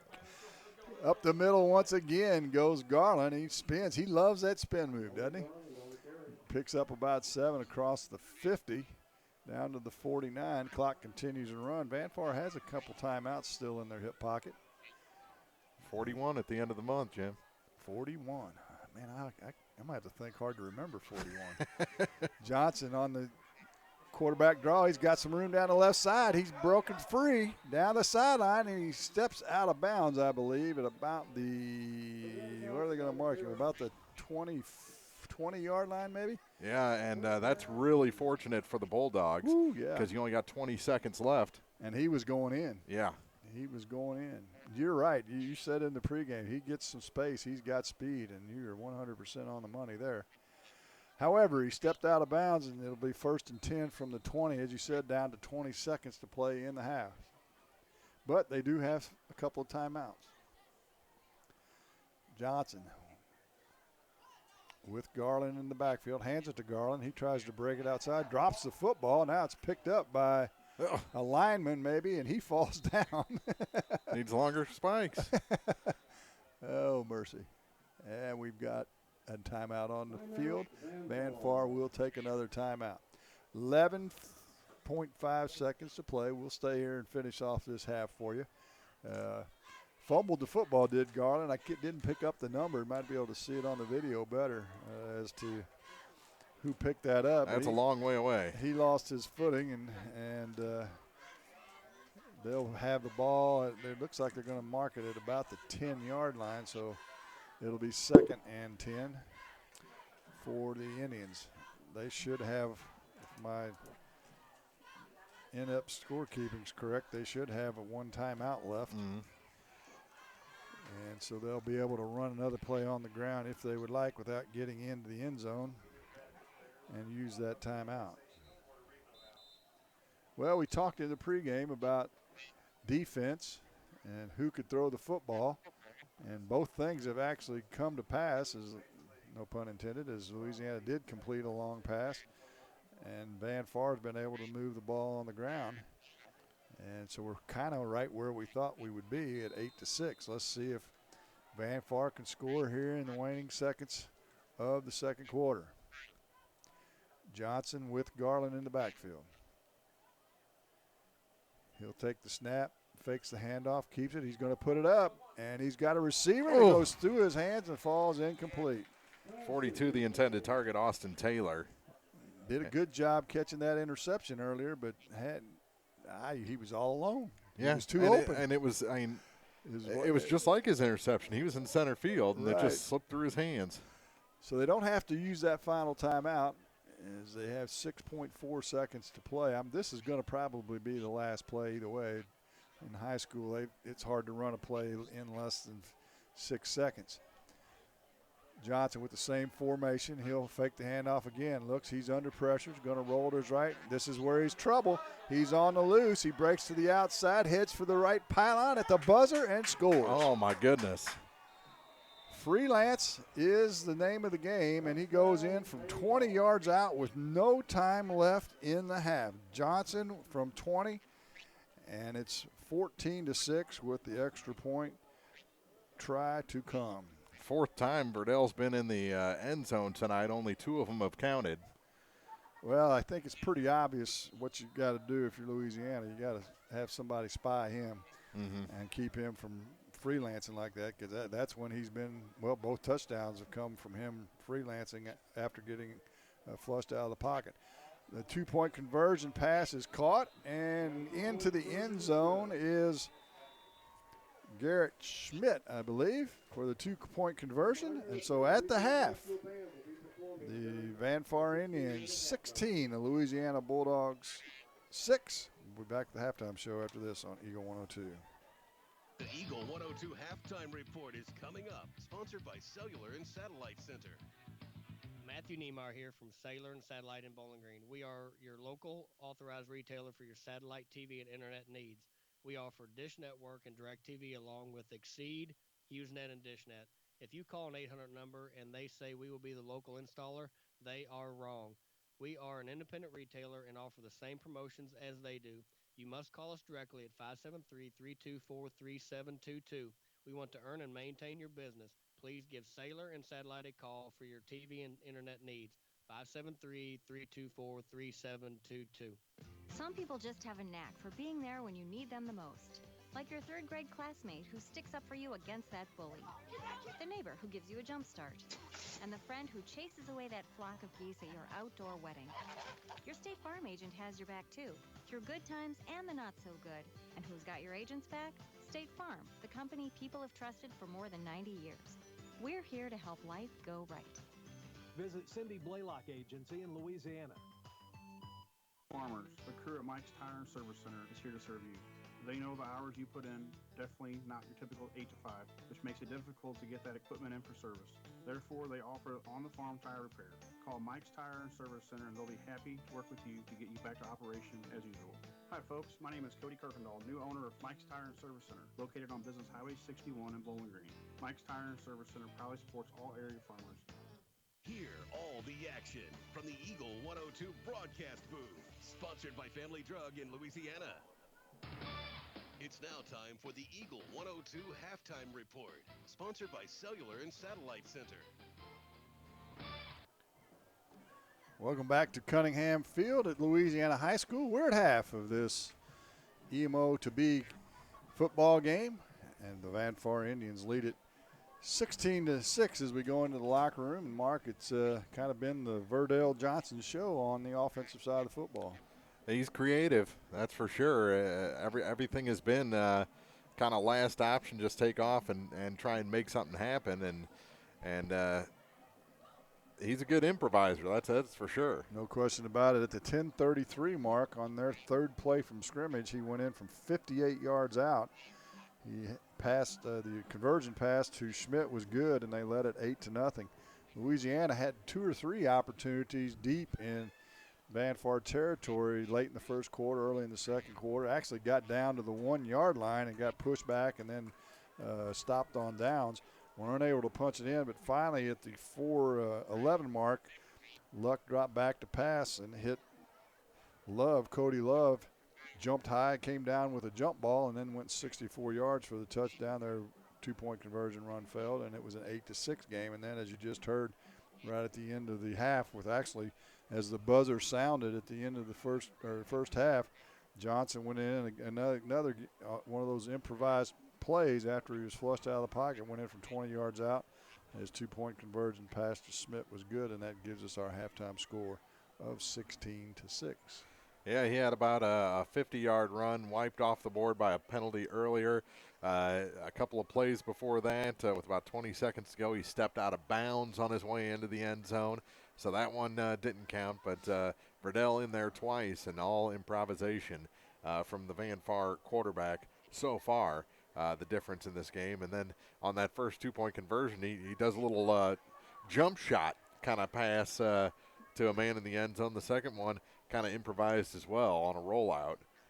So he can make things happen, and it goes back to what we said in the pregame. He's just a good athlete. He is, and on the Louisiana side, they really haven't had much offense at all, except for that one big pass play, which was kind of a jump ball right here in front of us, and Love was able to come down with it, and when he did, all the defenders couldn't hold their feet, and he spun around and saw nothing but green grass. But beside that long pass play, they really were pretty stagnant on the offensive side of the ball. Yeah, and that one, I think the Van Far secondary maybe was salivating a little bit, looking for a pick instead of knocking the ball down, and Love just out-jumped them. They all go to the ground. He turns around and is able to run the final 40 yards or so with one shoe on his way into score. So that's where we stand through 2 quarters. I like the defense on both sides. They've come up with some plays, some turnovers, gotten some stops to turn the ball over on downs, and pretty clean played first 2 quarters. Not a lot of flags and nothing, no personal foul type stuff. Right. We've seen it from both of these teams, these programs in years past, where they can kind of get out of control a little bit, pick up those 15-yard penalties for a little extracurricular. So it looks like they're just having fun out there, going at it. 2 turnovers by each team, so turnovers are even. And as you said, the defense in this, or the difference in this game so far has been Verdell Johnson and the Dogs' inability to contain him in the pocket. And the 2 scoring drives were pass plays. Mm-hmm. They weren't run plays. He was dropping back to try and throw the football, escaped out of the pocket, and ran them both for touchdown runs, and they lead at 16-6. We'll take a break here on the halftime show. Got those rankings out there, Jim. We'll talk about those when we come back on the high school football game of the week on Eagle 102. Matthew Niemeyer here from Sailor and Satellite in Bowling Green. We are your local authorized retailer for your satellite TV and internet needs. We offer Dish Network and DirecTV along with Exceed, HughesNet, and DishNet. If you call an 800 number and they say we will be the local installer, they are wrong.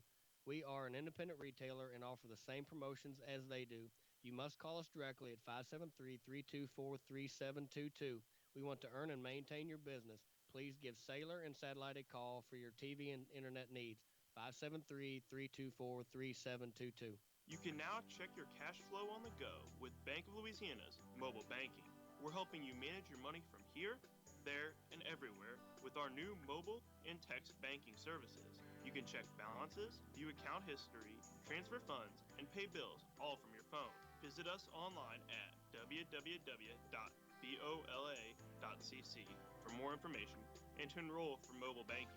Bank of Louisiana, proud to be your hometown bank. Member FDIC, equal housing lender. The human body can run like a well-oiled machine, but just like machines, they occasionally need attention. A lot of times because of accidents, injuries, or even general wear and tear, the body breaks down. This is Keith Oakes, Director of the Physical Therapy Department at Pike County Memorial Hospital. That's where therapy services can get you back to normal, daily activities. Don't let pain keep you from enjoying life. Let PCMH's team focus on your recovery so you can focus on what matters to you. Pike County Memorial Hospital, community-owned, nationally known.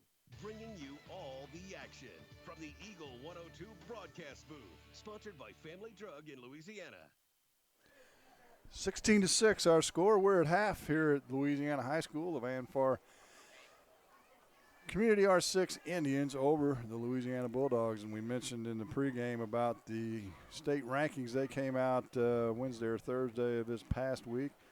Looking at Class 1, as I said, there's only one team out of the EMO ranked at all. And then actually South Callaway is just getting votes as they are not in the top 10. Lincoln is the top ranked team in Class 1. Westran, a familiar name, is 2. Valley Catholic, a team that Louisiana has played over the years, they are ranked 5. In Class 2, however, a lot of familiar names. Clark County's at 6, Centralia at 8, Palmyra at 9, Macon at 10.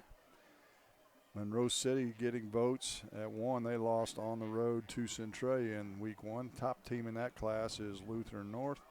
Blair Oaks, we won't get into the others very much because there are not any teams from our area. Blair Oaks is the top-ranked team in Class 3. Ladue, the top-ranked team in Class 4. Fort Zumwalt North in Class 5.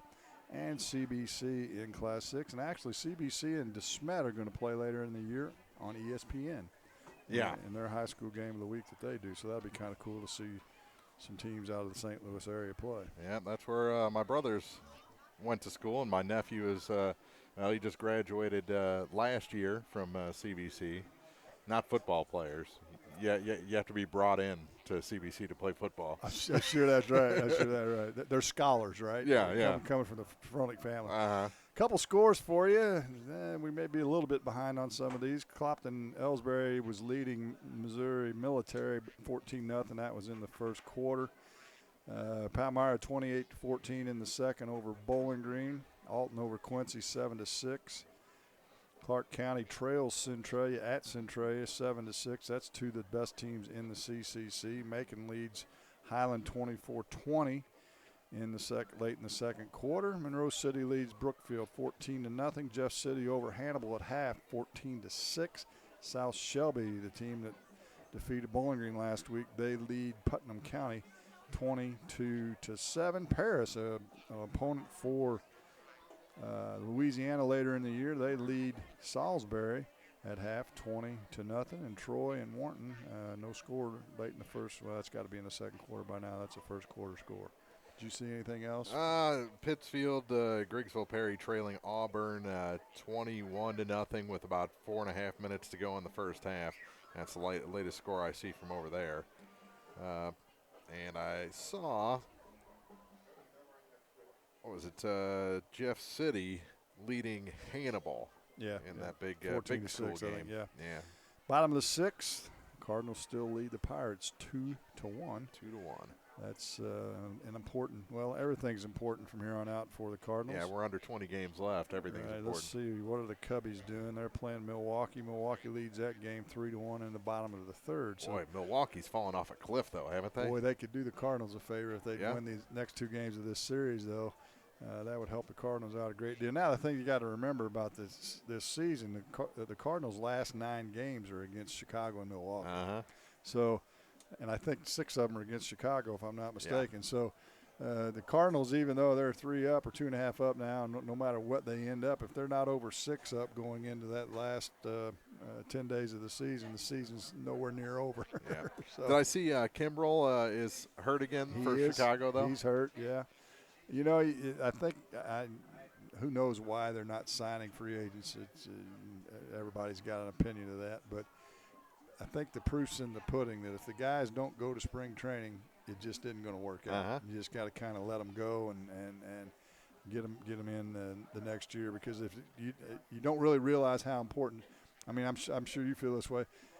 At some point, spring training gets to be a bit monotonous. Yeah, it's too long. Kind of like preseason football games. You know, what's the point? But for the pitchers, it's very important for them to get their arm strength back, and those guys that pitch and haven't been through that spring training. It's just hard to go when your buddies are in the major leagues and you're riding a bus in Palm Beach, Florida, with a Class A team trying to get your arm in shape. It's just doesn't work. You know, you look at the Cardinals. It seems like every spring they have somebody going down with Tommy John during spring training. I don't know. 6 one way, half dozen the other. But I think coming in, just getting into a program after the season starts, it hasn't worked out. I agree. Van Far's back on the field. Louisiana has not appeared yet. Another thing they do, if you're not familiar with high school football, is they run the clock off, and then they give them an additional 3 minutes to stretch. Never have quite understood that, but they don't ask me about how to make the rules. Well, it's like the 3-minute warning for for halftime. Right. But when the players come back out on the floor, they don't give them another 3 minutes to stretch. Yeah. Both these teams, of course, everybody in action next week. Van Far will travel to Wright City. Louisiana travels to Brentwood. That'll be a tall task. Bowling Green is at Mark Twain, and Clopton-Ellsbury will host North Callaway. North Callaway is an interesting little story, and they're coach left, retired. I don't. Did somebody come in there after Coach Emons? I can't remember, but I think there was a guy in there for a few years. But anyway, they've got a new coach, and Don Boulware is his name. He coached at North Callaway a long time ago and coached many places. Has a storied coaching career. He retired from coaching and sold sports apparel for the Graphic Edge for years, and he is now hired back as the head coach at North Callaway High School, and they lost their first game last week, and so it'll be interesting to see how Don acclimates. I actually happen to know Don and go to a few Missouri baseball games, and he's a big baseball guy. Him and the head coach, he coached the head coach at Mizzou at some point in his career, and so I was giving him a hard time. I was like, how are you going to get along with these millennial guys, dude? You're like 60 some odd years old. So it's going to be interesting. I look forward to seeing how that game against the Clopton-Ellsbury team works out next week for both clubs. Well, very interesting to bring the old back as new, and still our friend over there that gives all the scores and everything at night, he's still there from the last time that Mr. Brad Boyer. Well, the guy at the school. He's at every game. Yeah. I know who you're talking about. I don't remember his name. The guy's been there forever. Yeah, he's in the Hall of Fame. Yeah, absolutely. So he's welcoming Don. Don back. It was seamless. It's still the same guys there. That's going to do it for our halftime show. They put that extra 3 minutes up. We're down to about 2 minutes to go. We'll be back with the second half after this on Eagle 102. Matthew Niemeyer here from Sailor and Satellite in Bowling Green. We are your local authorized retailer for your satellite TV and internet needs. We offer Dish Network and DirecTV along with Exceed, HughesNet, and DishNet. If you call an 800 number and they say we will be the local installer, they are wrong. We are an independent retailer and offer the same promotions as they do. You must call us directly at 573-324-3722. We want to earn and maintain your business. Please give Sailor and Satellite a call for your TV and internet needs. 573-324-3722. When you're ready to purchase your next vehicle, visit Pogue Ford in Bowling Green and enjoy your next buying experience. At Pogue, they go the extra mile to make sure you walk away with more than just a car or a truck. They'll give you an automotive home. Pogue Ford has the new or pre-owned vehicle you're looking for, and if they don't, they'll find it. Plus, they're available for all your automotive service needs. Pogue Ford, Business Highway 61 in Bowling Green. Matthew Niemeyer here from Sailor and Satellite in Bowling Green. We are your local authorized retailer for your satellite TV and internet needs. We offer Dish Network and DirecTV along with Exceed, HughesNet, and DishNet. If you call an 800 number and they say we will be the local installer, they are wrong. We are an independent retailer and offer the same promotions as they do. You must call us directly at 573-324-3722. We want to earn and maintain your business. Please give Sailor and Satellite a call for your TV and internet needs. 573-324-3722. Hear all the action from the Eagle 102 broadcast booth. Sponsored by Family Drug in Louisiana. Welcome back to Louisiana High School as the Bulldogs are on the field ready to go in this second half as Van Far will kick it away. They lead it 16-6 as Verdell Johnson has scored twice, once from 64 yards out, once from 20 yards out. And they lead it. To kick off for Van Far is big number 74. I love these offensive linemen kicking. Maximus Roed. Is that how you say that? R-O-E-D? Max Road, yeah. Max Road. Back deep is Crop and Burris for Louisiana. Road had a good kick off his first attempt, and he's got a pretty yellow shoe on. This one will be caught by one of the upbacks. He'll get it out across the 35, and now we've got a scrum half at about the 33-yard line. And it looks like that was Pedersen. That's right, Tyler Pedersen on the return. Out to the 32.5-yard line is where they'll mark it. You can't be too comfortable, but Van Far's got to be pretty comfortable with a 10-point lead at this point in the game. You know that if they've only scored 6 in the first half, you got to figure how much adjusting can you do offensively, right? Yeah. So we'll see. We'll see if they can. Offensive lines have been inspired. Joe Calhoun, an offensive line coach guy from days gone by. Let's see if he can fire the troops up. And they got away with a jump in the backfield. And Luck's going to take it across the 40 with a little shake and bake at the 40 across down to the 44-yard line. 6-yard run. Good start for the Louisiana offense. They haven't had many runs over, well, I don't think they've had any runs over 10 yards from scrimmage. Of course, the big pass play, Luck to Love, their only score in the game. But on the ground, Van Far's pretty much controlled the line of scrimmage. And if you look at the size, Van Far's got some pretty big boys on that defensive line. On 2nd and 4. In motion is York.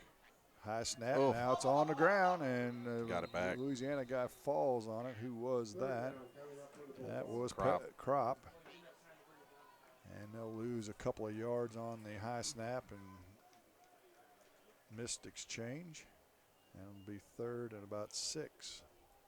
Well, that's kind of been the story of the game, too. We didn't really talk about it much. The turnovers are even, but Louisiana's had a multitude of butterfinger plays with miscommunications, pitches on options that weren't just right, handoffs that weren't, the timing wasn't just right, and put the ball on the ground, where they recovered their own fumbles in a number of those cases. But it stalled at least 2 of the drives when they were deep in Van Far territory. Burris in motion. They fake the handoff to him. Luck's going to throw it out into the flat. It's off the fingertips of Devin Crop. Falls incomplete. It'll be 4th down. From the 42-yard line. If you're just joining us, 10:16 to play in the 3rd. Van Far 16, Louisiana 6. Burse almost bit on the on that play fake. He almost ripped it out of the quarterback's hands. So Louisiana will punt it away. Van Far send Bryson Lay back deep. Looks like Crop's going to punt this time, and he kicks it away. End over end, and Lay with the catch at about the 32-yard line. Heads up the right sideline. He gets the outside. Oh, he's got some speed. Cuts it inside at the 40 down to the 30 of Louisiana. Holy moly. The sophomore Bryson Lay. Woo!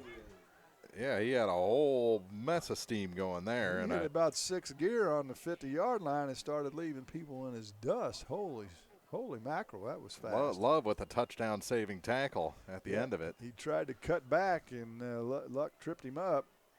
But nonetheless, Van Far's first possession of the second half will be deep in Louisiana territory as they'll start from the Louisiana 30. Looked like Cody got a little shaken up on the play, but he stays in.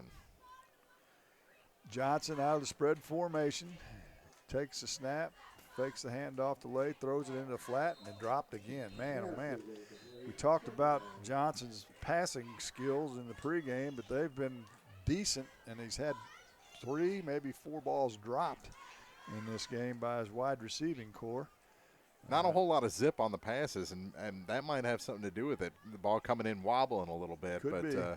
It just seems like the receivers are turning those heads up to see what's coming or what's in front of them before they haul it in. Lay is in the backfield. They'll hand it to him. He cuts it up inside. Not much doing for him there. He'll get back to the original, or maybe across the original line of scrimmage, I should say. Maybe a gain of a yard. Let's see where they mark it. Looks like, yeah, they're going to give him a short yard, and it'll be 3rd and 9. So Lay looks like he's kind of like Johnson. If he gets in the open field, he can really turn the afterburners on. But he's a little guy, too. They don't have any weights in the program. But he's smaller than Johnson, and we've all seen Johnson on the basketball floor. And even though he's put together, he's not very tall, about 5'10", maybe. Yeah. And they'll give the inside reverse this time to the wide receiver, Holtkamp, and he'll get it around right in, but he's going to be short of the first down. Well, he hasn't had much luck catching the ball, but they needed to get his legs into the play somehow, and with that motion there, they were able to get him for 5. And it'll be 4th and 5. Ball rest on the 25-yard line. 2 backs in the backfield with Slatton will join Lay. And Johnson still at quarterback. Twin receivers to the left, single receiver to the right. They'll send Lay in motion. And they'll throw it across the middle. And wide open. It's caught by Garrett Schmidt. And he'll cruise into the end zone from 20 yards out untouched. Little play action pass. The defense bought.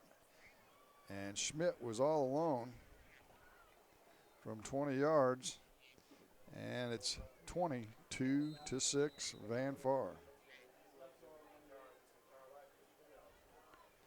And Van Far will go for two.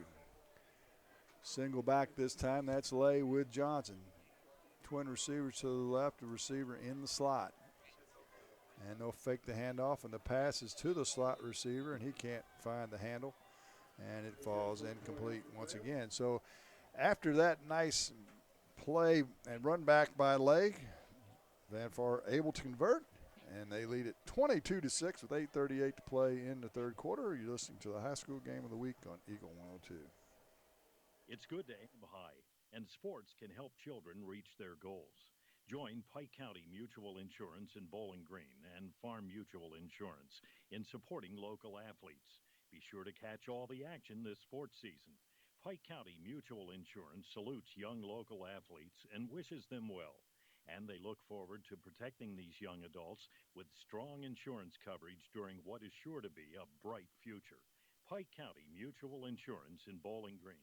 Follow your area teams throughout the season, in person, on air, and online by staying tuned to your area sports leader, Eagle 102. Brought to you by Community State Bank, Bowling Green Chevy, and Family Drug. 22-6, Van Far leads it. Mark, Van Far took advantage of that great run back by Lay on the punt and punched it in. And a good pass and catch, something we haven't seen a whole lot of in this ball game, but each team now with a passing touchdown.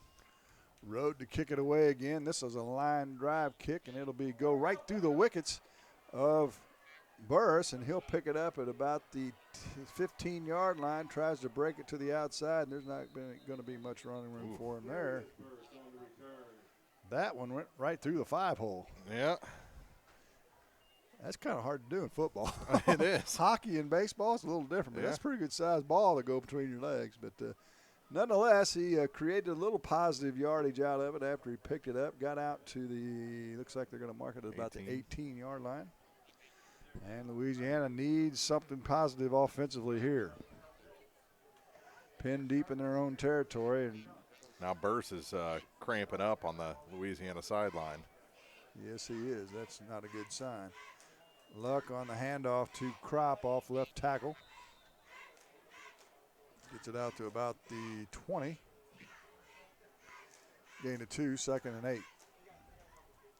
Well, Louisiana just needs something positive. You mentioned it as we came back from the half. Was a 10-point lead enough? Well, if 10 points was enough, 16 surely is if Louisiana can't get something going offensively.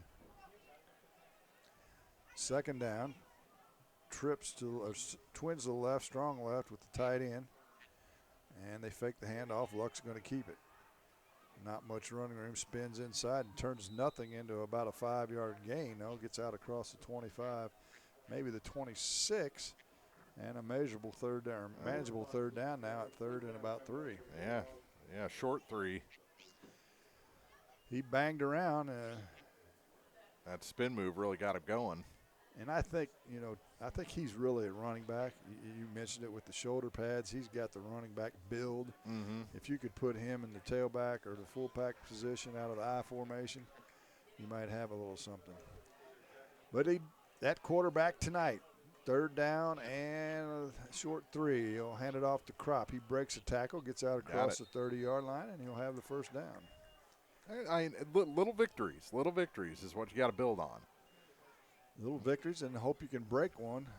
They're going to need to break a long one to get back into this game, I'm afraid. We're down to 7:07 to play in the 3rd.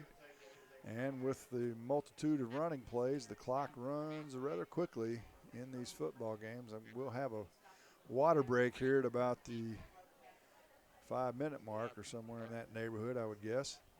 Crop on the handoff, tries to get outside, now turns it up inside across the 35. Gain of about 3, maybe 4, and it'll be second down. And I don't know if, at some point during a game, you got to say, okay, let's work on a drive. Let's put together a drive. Let's not worry about if something breaks and we score quick, that's fine. But let's work on putting 2, 3, 4 plays together and build something positive. I go back to what Coach Tony Francis at Clopton told us so many times last year. He's building a culture, and that's not about wins and losses in the short term. It's right. about program gains in the long term. Now I'll follow up on that after this play. Luck's going to look to pass over into the left flat, and he overshoots the wide receiver Love on the slant pattern. Yeah, and that's one of the positives for Louisiana in that they don't have a conference championship to worry about playing for. They want to win games, obviously, because they've had a number of down years. But you're right. If you can build that culture, and then when you get into a league next year, you have things going in the right direction, then you'll be ready, hopefully ready to go for the EMO conference play in 2020. It kind of hurts me to say 2020. Man, that's hard to believe, isn't it? Mm-hmm. On third down, same formation we've seen all night. Crop in the backfield with Luck. He'll fake the handoff, takes it off right tackle, breaks the tackle across the line of scrimmage out to about the 37 and a half, maybe 38. He'll be short of first down yards. It'll still be 4th and 5 for the Dogs. Yeah, we're talking about feeling old. I've got a boss now who was born when I was a junior in high school. My other job. Oh, yeah, I don't even want to tell you I about broadcast that. his games. When I was officiating, I'd come up and kids would come up to, hey, you refereed my dad's games. I'm like, oh, criminy. There's that water whistle we were talking about. Actually, it's a Louisiana timeout with 5:23 to play in the third. 22-6, Van Far leads it. You're listening to the high school game of the week on Eagle 102. Bowling Green Tractor wants to change the way you think about yard work with their Ego 56-volt ARC lithium battery-powered lawnmowers, weed eaters, blowers, trimmers, and chainsaws. At Bowling Green Tractor, you can walk in and see for yourself just how easy these products are to handle. So easy, anyone can use them. Once you try it, you'll just have to buy it. Stop by Bowling Green Tractor to see how easy yard work can be. Bowling Green Tractor, your home for Ego. Power beyond belief.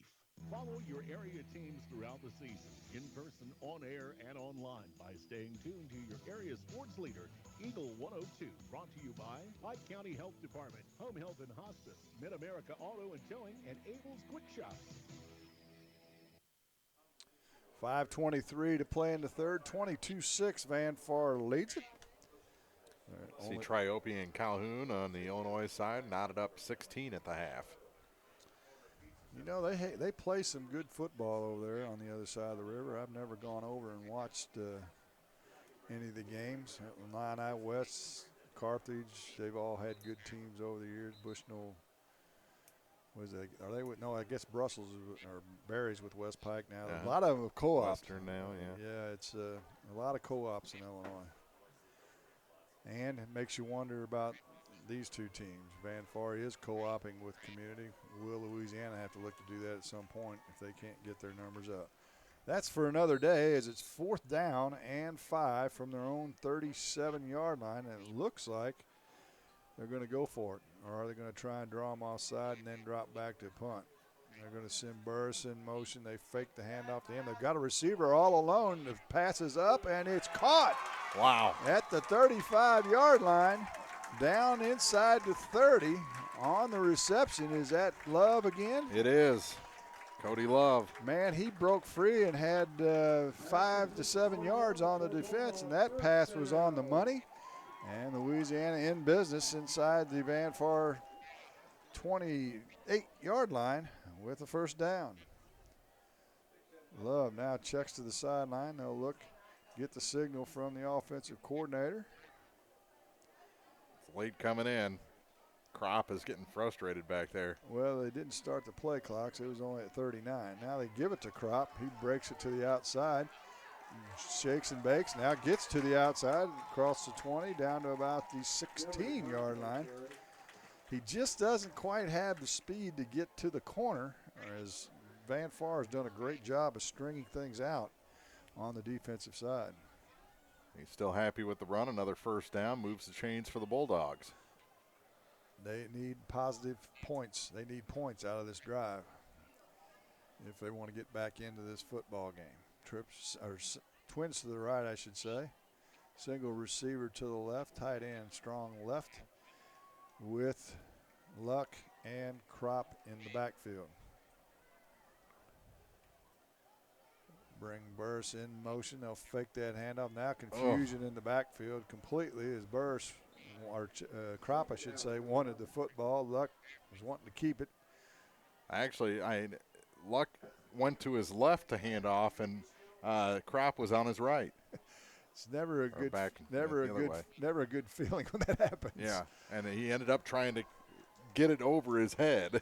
The loss, though, minimal at 2, so it'll be 2nd and 12. Ball back to the 17-yard line for the Dogs. Down to 4 minutes to play in third. First half, though, that's a fumble, so. They hand it off to Crop. He bounces it to the outside around left end this time. Hit at about the 10-yard line. So another good gain for Got an injured Crop. Indian. Looks like he's favoring his right leg. I don't know if it's a cramp or what. Yeah, we've seen, as you said, I think it was Burris over on the Louisiana sidelines. That looks like it's exactly what it is, a cramp. And for those of you that have never had one, this is really no fun. No. No, that's about the closest someone like me can get to childbirth, I think, is a Charlie horse. I got to tell you, I've heard a cramp described a lot of ways, but I've never heard it described like that. We can't tell who the player is as they're trying to stretch him out a little bit. And they'll get him some salt, maybe some ketchup. Eat some ketchup. That stuff helps with cramps. Generally, they'll give them salt. Well, they used to give them salt tablets. I don't know if that's legal anymore. No, I don't think that's legal anymore. So they're probably going to pump him full of Gatorade when they get him to the sideline. Yeah. Down to 3:42 to play in the third quarter. 22-6 is our score. Well, at some point they've got to get him off the field, or he's got to be ready to play. We can't sit here all night waiting for him to stretch him out, I wouldn't think. They've been given a lot more leeway to injuries, especially ones, because the minute you stand him up, whether he's putting weight on it or not, that cramp comes back. Just as hard as it was before. I agree. However, this is a little different than an injury. A cramp's not a threat of something debilitating. Yeah. It's going to, you're going to be able to recover from this, but you got to. He's drinking, that's for sure. He's put down about a half bottle of water already. And as I told you, our officiating crew, they know they're not getting paid by the hour. Yeah. So I'm sure they're going, come on, let's get this guy off the field or get him up and let's play. Well, there goes the leg up again, trying to stretch it out. Why don't we take a quick break here in the third quarter of this game. Van Far, R6, leads Louisiana 22-6 in Week 2 action on the high school football game of the week from Eagle 102. Pike County Hospice is proud to be your only local, not-for-profit, county-based hospice program in the area.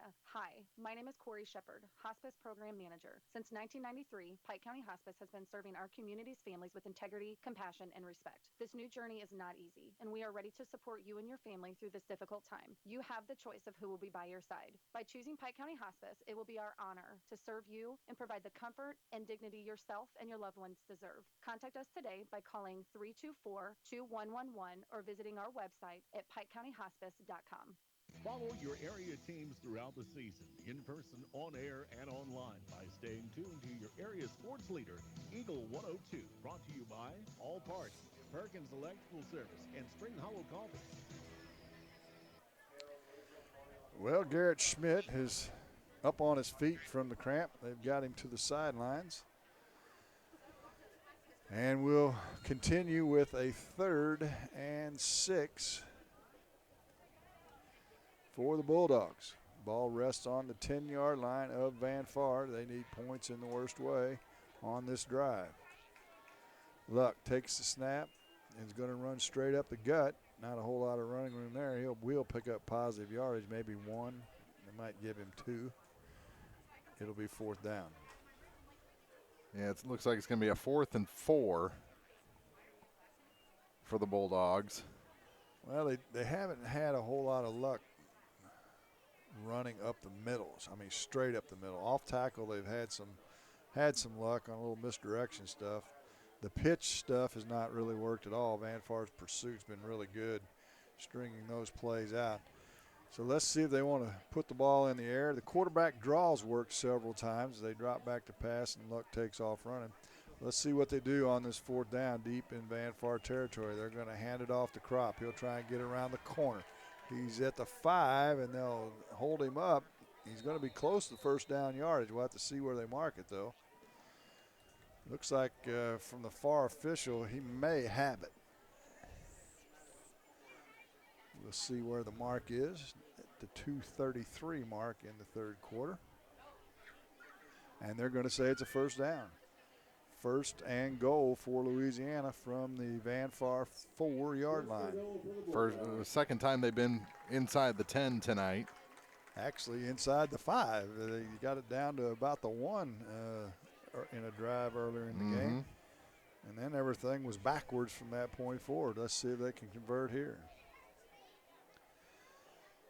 Twins to the left, single receiver to the right. Snap is on the ground. Luck picks up the broken play and will scramble back and get to the line of scrimmage and maybe even fall forward for a half-yard gain.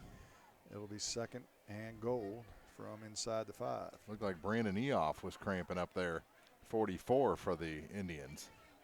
Clock stopped for some unknown reason. Now they crank it down to 2:30 to play in the 3rd. 22-6, Van Far still leads it. They've led from the outset.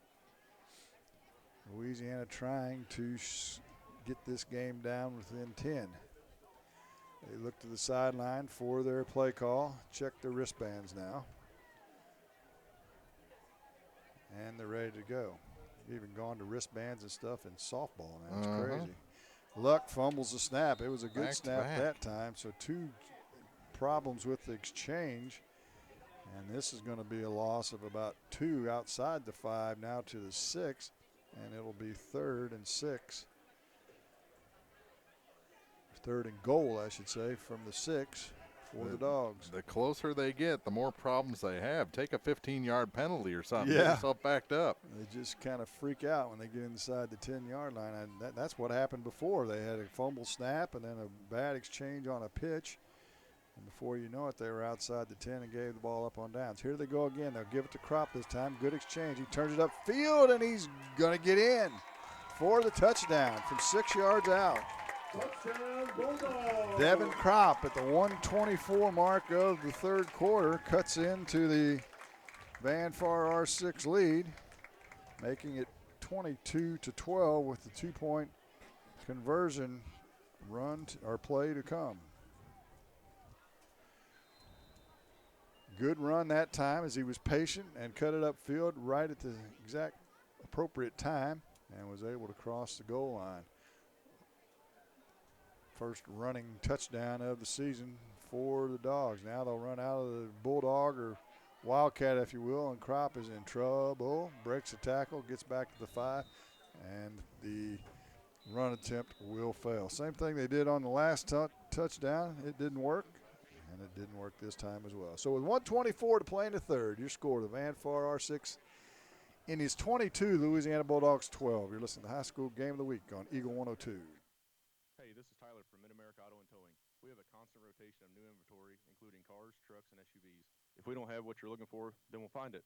Mid-America Auto and Towing is located off Highway 54 across from KJFM. We offer a minimum of 12-month, 12,000-mile warranty, state inspections, diagnostics, engine and brake repair, and preventative maintenance. Mid-America Auto and Towing just off Highway 54 in Bowling Green is a one-stop shop. For 24-hour towing and roadside assistance, call 324-9919. Like us on Facebook or check out our website at midamericaautoandtowing.com. Follow your area teams throughout the season, in person, on air, and online by staying tuned to your area sports leader, Eagle 102. Brought to you by Bank of Louisiana, Pike County Memorial Hospital, and Pogue Ford in Bowling Green.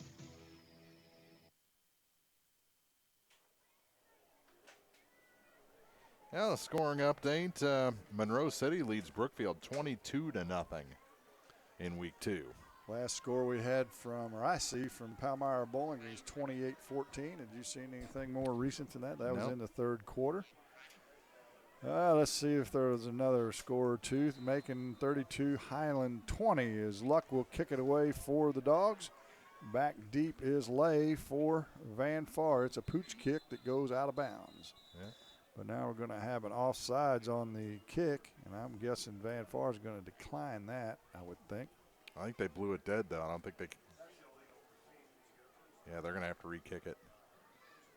Have you been up to Highland since they redid that field? I have not. Have you seen it? Oh, my goodness. I went up there for Bowling Green's softball game last year, and the scoreboard is absolutely amazing. And they've got turf this year. Yes, they do. Unbelievable. It is a out in the middle of a cornfield. Yeah, I mean, literally. It makes a lot of JUCOs jealous. I'm sure. I mean, it is crazy.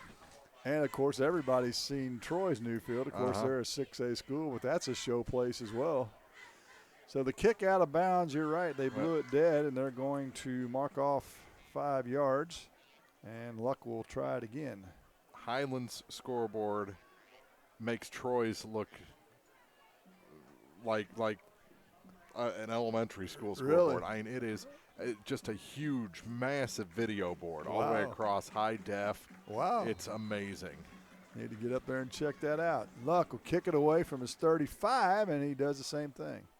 For a team that has not been good in a long time. No, they haven't. And it kind of makes you wonder how they come up with that money.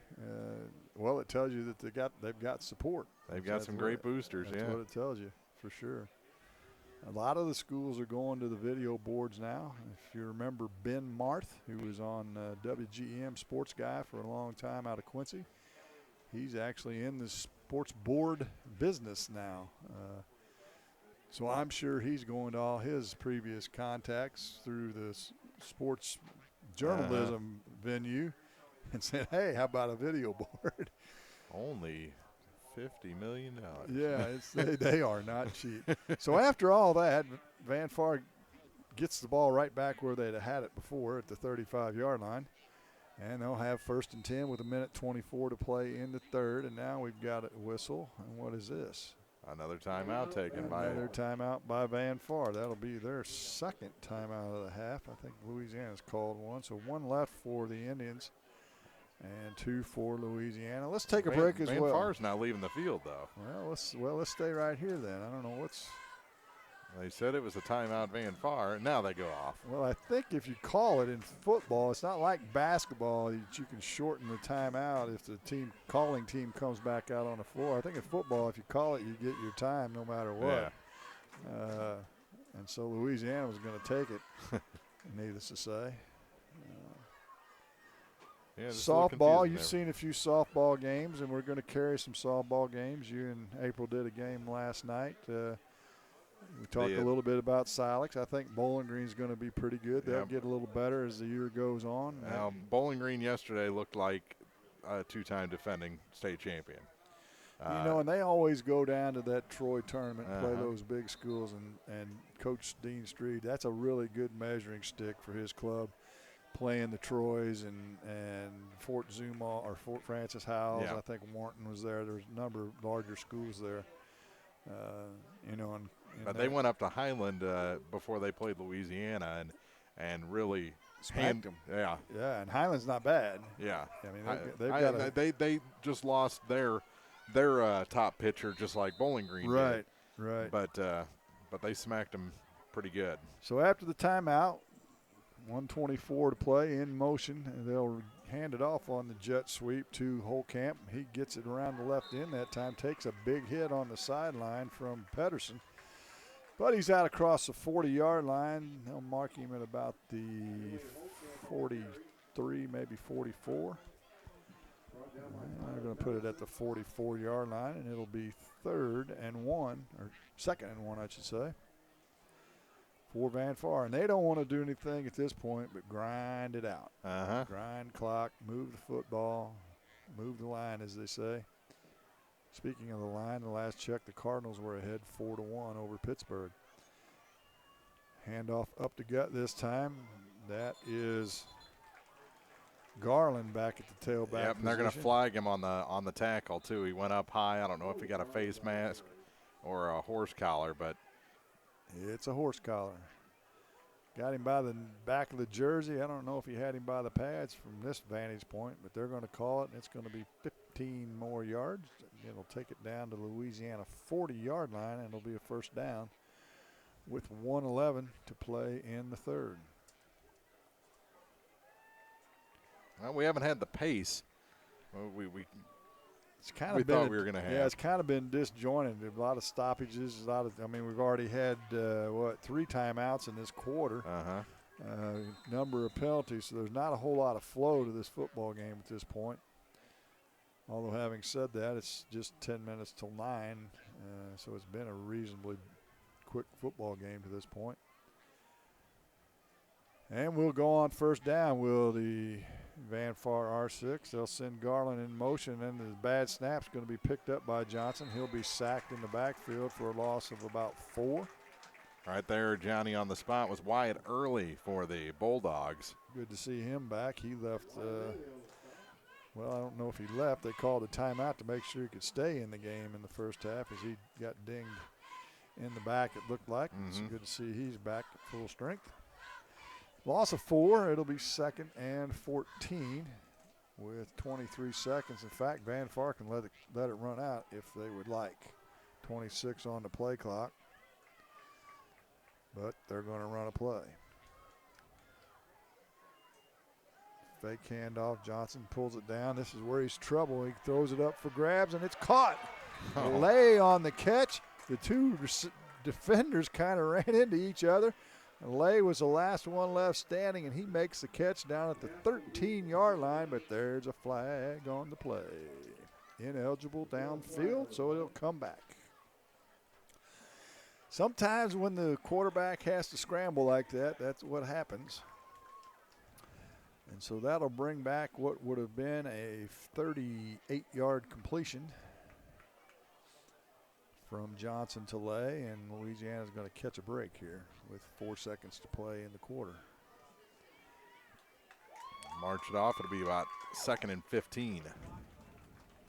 Going to come back to the spot of the line of scrimmage, actually, it looks like. About the 44-yard line. Is this loss of down? I can't remember. I think, intentional grounding's lost it down. I don't think an eligible downfield is. So it'll be 2nd down once again and 14 from the 44-yard line with 4 ticks to go. They'll crank the clock, and surely they'll just let it run out.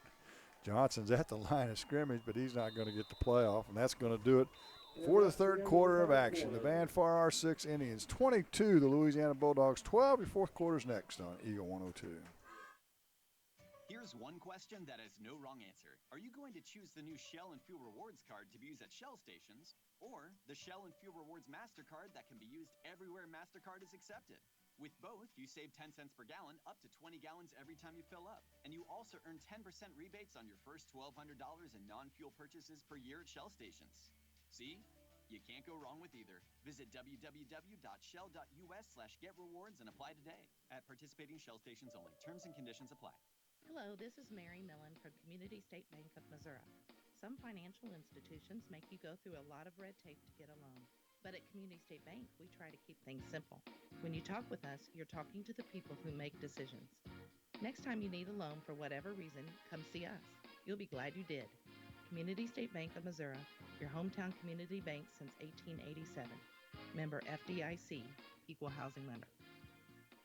Follow your area teams throughout the season, in person, on air, and online by staying tuned to your area sports leader, Eagle 102, brought to you by Ingram Plumbing, the Mercantile Bank, and Bowling Green Pharmacy. Fourth quarter is upon us, and Van Far has it in the Louisiana territory at their 44-yard line, 2nd and 14, leading 22-12. Johnson with two backs with him this time in the backfield. They'll send Lay in motion. They'll swing the pass out to him. That's actually a lateral. He'll cut it upfield. He's got speed to burn, but the defense closes quickly. Tyler York with the tackle. Good job. Good defensive play by the Dogs that time to shut Lay down, as we saw on that punt return in the first punt of the third quarter. He's got some serious speed when he gets in the open field. Looks like Van Far will pick up about a yard. It'll be 3rd and 13, and they'll go from the same formation with Lay and Garland in the backfield with Johnson. Play clock down to 14. I would think they would start managing this clock a little bit better and running it down to around 5 before they snap the football, which is what they do here at 5. They hand it off up the middle, and Garland's corralled by 1, 2, 3, and 4 defenders of Louisiana. So good defensive pursuit. Looks like the first guy there was maybe Jacob Gray, number 58 for the Dogs. Loss back to the 44-yard line, and it'll be 4th and 14. Quite a few positives the Bulldogs can take out of the first 3 quarters. Just need to get that offense moving a little more consistently. The defense I'm very happy with. I'm punting this away, trying to pin Louisiana back. Johnson steps back. He is going to punt it away. Doesn't catch it very good. It's end over end, and will roll dead. Well, they actually picks it up. I thought once the ball went dead, I think it's still got to be down. Still got to be down, I guess, doesn't it? And Cody Love picked it up. Picked up a couple positive yards. It rolled dead at the 24, as you could see, and he got it out to the 28-yard line. So Louisiana will have their first possession of the fourth quarter from their own 28-yard line, and they need to continue their offensive. The last drive was positive. Positive things happened. They need to continue on. However, the clock is no longer their friend. Ruck takes a snap, hands it to Crop. He cuts it back upfield, and he'll pick up positive yards out to the 33. And it'll be second down from there. Looks like about second and a long 5, maybe we'll call it 6. Take a quick look at the Cardinals score for you. Things have gone haywire. They now trail. The Cardinals do 7-4. They were leading 4-1 the last time I looked. Now they trail 7-4. Somebody gave up some long balls. That's kind of been the only thing really hurting the Redbirds lately is the long ball. On second down, in motion comes Burst. They'll fake the handoff, a little misdirection to Crop. He kicks it outside on the round right tackle and out of the right end. Tries to get to the sideline. He'll have first down yardage. And we'll have to see where they mark it. It's going to be, looks like it's going to be about the 44-yard line. So just what the Dogs needed. First down yardage, move the chains. And get out of bounds, stop the clock. Absolutely. Except for I don't think they stopped the clock. Oh, really? Still running at 9:25 to play in the ball game. Well, you can have an extended drive here if you're careful and keep your timeouts. They've already used one of the timeouts, however. Luck's going to run a quarterback draw, breaks the tackle, goes up the middle, flag on the play, and that's going to be holding. Like 2 of the linemen actually had one of the defensive linemen tackled in the backfield. I think it was Van Far. Glow and Gray. So that play will come back. They'll mark off 10 from the spot. And it'll go back to the 40, or check that 33-yard line. So it'll be first and 21 for Louisiana. Down to 9:06 if you're a high school kid at home. Fifth quarter will go on at the First Baptist Church after the game tonight. All students are welcome at the Baptist Church for refreshments and fellowship. So join in on that. Thanks to the First Baptist Church and the sponsors of that event. On first down after the penalty, they give it to Crop. He tries to break outside, spins inside now at the 35. Not a whole lot of running room for him there. Again, good pursuit by the Van Far defense. We'll have some final scores for you after this ball game. Wrap things up with the post-game show, so don't go away. And a 3. Palmyra leads 28-14 still. Clopton-Ellsbury 36-0 over MMA at the end of 3. Lots and lots of football action as Friday night lights are in full swing all around the country, actually, for that matter. Luck on second down, drops back. 3-step drop, he'll look to pass across the middle, caught by Pedersen. He breaks a tackle at the 40, out near the 50-yard line. And that picks up a fair amount of that penalty. They'll mark it at about the 49.5, and it'll leave Louisiana with third. So they're going to mark it right at the 50, so it'll be 3rd and 4. Yeah, finally slung him down for Van Far. That was a good pass with some pace on it by Luck, and then once again a muff snap down around his ankles, and it's kind of 1 step forward, 2 steps back for this Louisiana offense. They have something really positive happen, and then the snap goes awry, and they lose 5 yards. So now it's 4th and 9. It's almost like they see something right in front of them and just get so excited. It's almost like Tommy Boy. Well, they need a first down here. With 7 minutes to play in the ball game, trailing by 10. If they have to give it up on downs in their own territory, that could be trouble for this Bulldog club. Play clock still at 27, so plenty of time to get this play off. Luck claps his hand. He'll play action, drop back to pass across the middle. It's overthrown and intercepted. Lay with the interception for Van Far. The 3rd turnover of the game. And even that, it ends up being like a punt. Yeah, that's not the worst thing that happened. You put it up there. And Verse is cramped again. If your guy catches it, it's a great thing. If he doesn't, like you said, it's a punt. And now we've got a whistle, and I guess it's going to be a water break, so we'll take a break as well. 6:35 to play in the ball game. Van Far R6 22, Louisiana 12. You're listening to the high school game of the week on Eagle 102. If you are in the market for a car, whether you're looking for a new or used vehicle, make sure you visit Bowling Green Chevrolet. Their selection will surprise you with prices that can't be beat. Bowling Green Chevrolet is just off Highway 61 at the South Bowling Green exit. Once you get there, you'll see why Bowling Green Chevrolet is the #1 dealership in the area. Check it out for yourself. Bowling Green Chevrolet, where you'll always feel at home. Follow your area teams throughout the season, in person, on air, and online by staying tuned to your area sports leader, Eagle 102. Brought to you by People's Bank and Trust and Mike's Tire and Service Center. 22-12. Van Far R6 leads Louisiana. We're late in the 4th quarter, and Mark, Van Far can really grind this out and run this clock down, or even out for that matter. Yeah, a good sustained drive will knock the last 6.5 minutes off fairly easily, but that's what they've actually had trouble with is moving methodically. Fast-paced, yeah, they've had some success there. The big plays worked good for them so far. And let's see what they do now. Johnson's going to throw that same swing pass out into the flat, caught by Lay. They're trying to get him into some space. Actually, it's not Lay, it's Slatton. He breaks a tackle, gets to the sideline across midfield.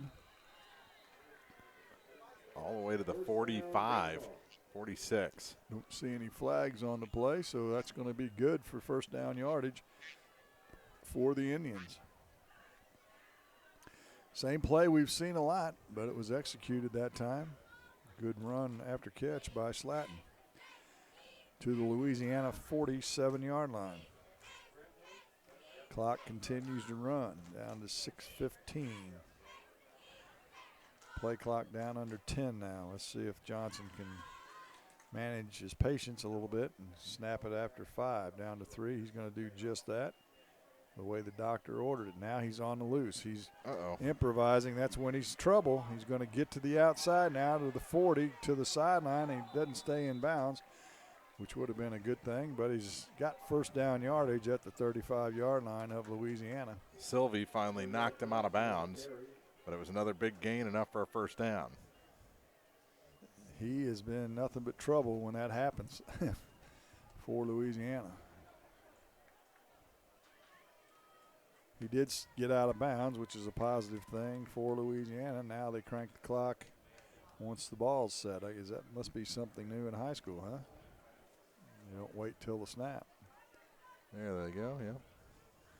So, 1st and 10 for Van Far on Louisiana 35-yard line.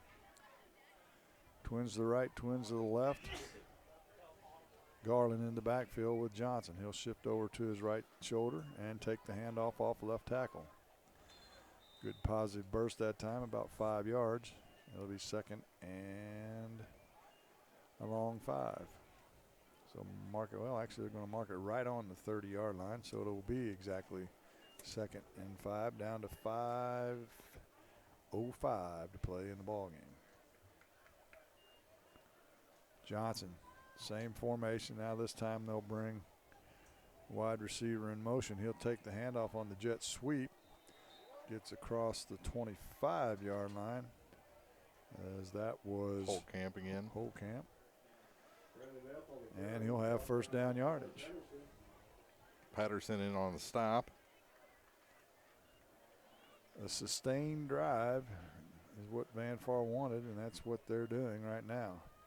Although they've had pretty big gains of 10, 15 yards on most of the carries here. This time they'll hand it off up the middle, and that'll be Garland. Not much running room for him there. He'll fall forward. Maybe they'll give him a gain of 1. It'll be 2nd and 9. Take about 45, 50 seconds off the clock. Yeah, they set the ball, and then the official doesn't start the play clock for 10 seconds. You're right, it'll burn 40 seconds off if they, again, measure and manage their patience a little bit, because they're at 15. And the linemen are standing up. Now they're in sync. The linemen are not even getting into their stance till 10 seconds, and so that'll be a good way to gauge what you're doing. And Johnson will take the snap, hands it off, fakes the handoff to Garland this time, throws it into the flat to Lay. He's got some room up the right sideline, breaks the tackle. He's going to go in for the touchdown. But there's a flag on the play. Yeah, right at the 20-yard line, and this one should be coming back. Yeah, we've had a couple ineligible downfield. That play happened pretty quick. That would be kind of unusual for a lineman to get downfield that fast. Now they're going to get together and talk about it. Let's see what Mr. Whitehat has to say. Nothing. They're going to pick the flag up, and it's going to be a touchdown. A 24-yard touchdown pass to Lay.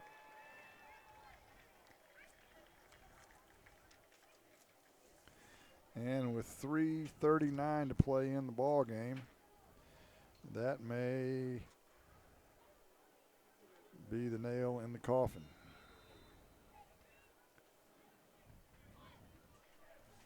(28-12), and Van Far will go for 2, as they have all night. We've seen pretty much the same formation the entire night. Spread formation with a single back. Occasionally they put a second back in the backfield. They'll run a little option left this time. Johnson's going to pass it, but it's deflected by one of the linebackers and falls incomplete. So with 3:39 to play in the ball game, the Van Far R6 Indians 28, Louisiana Bulldogs 12. You're listening to the High School Game of the Week on Eagle 102. When you support a locally owned pharmacy, you're contributing to the growth of the community. The dollars you spend stay right here to support our local community. Health Mart pharmacies are locally owned pharmacies. There's one right here. Health Mart pharmacists have a personal commitment to their communities because, just like you, they support their community. Health Mart pharmacies are locally owned and hometown proud. Louisiana is a Health Mart town. Family Drug Health Mart Pharmacy. The right people, the right price, right downtown. Health Mart, caring for you and about you. Follow your area teams throughout the season in person, on air, and online by staying tuned to your area sports leader, Eagle 102. Brought to you by Cindy Blaylock Insurance Agency, Young Enterprise, and JD Tire and Auto. A 20-yard touchdown pass from Burdell Johnson to Bryson Lay, and that really puts Louisiana in a deep hole. They trail 28-12, 3:39 to play in the ball game. And Big Maximus Rhodes going to tee it up once again for Van Far. Actually, he's not. It looks like they've got a young guy in there. That's Brandon Eoff, a freshman, to kick it away this time. And back deep for Louisiana, Burris and Crop.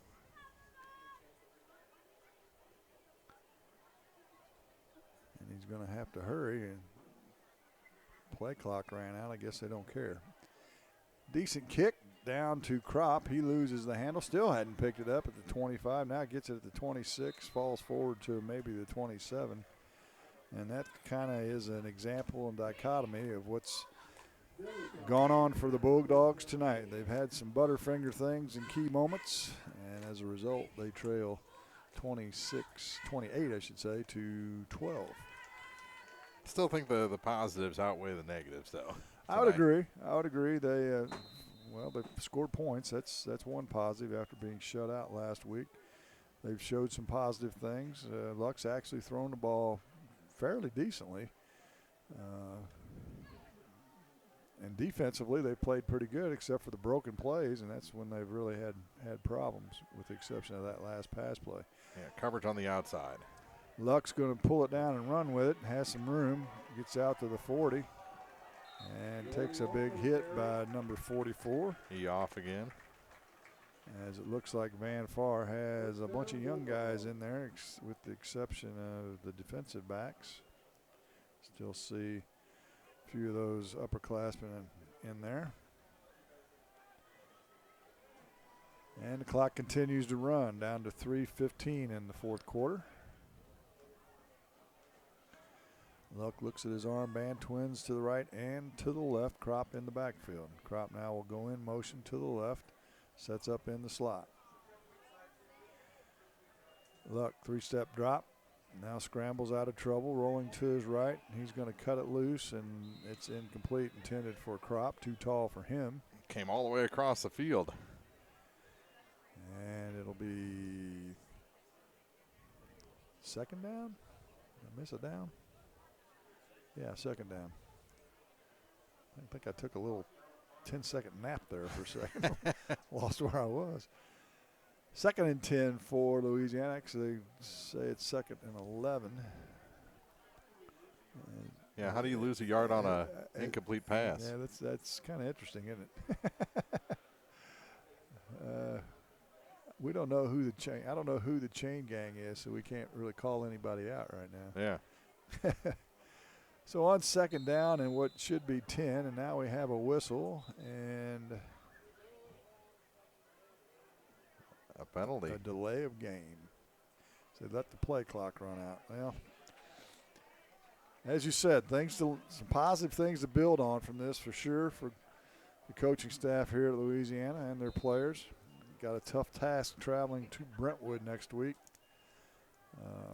And if you're Van Far R6, Coach Cleaver, a lot of good things in this game. Without question.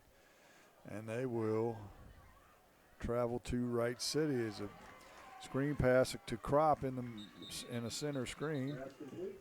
Not a whole lot there, though, as he'll.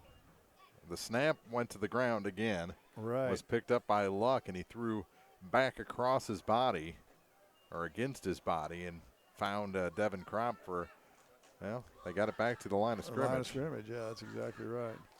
So one thing that you can definitely work on is the exchange. They've had multitude of problems on the center to quarterback exchange tonight. Good exchange this time. Luck's going to roll to his right, still looks to pass, but he's going to be tracked down and sacked from behind. He never saw him coming. That's number 74, Max Road.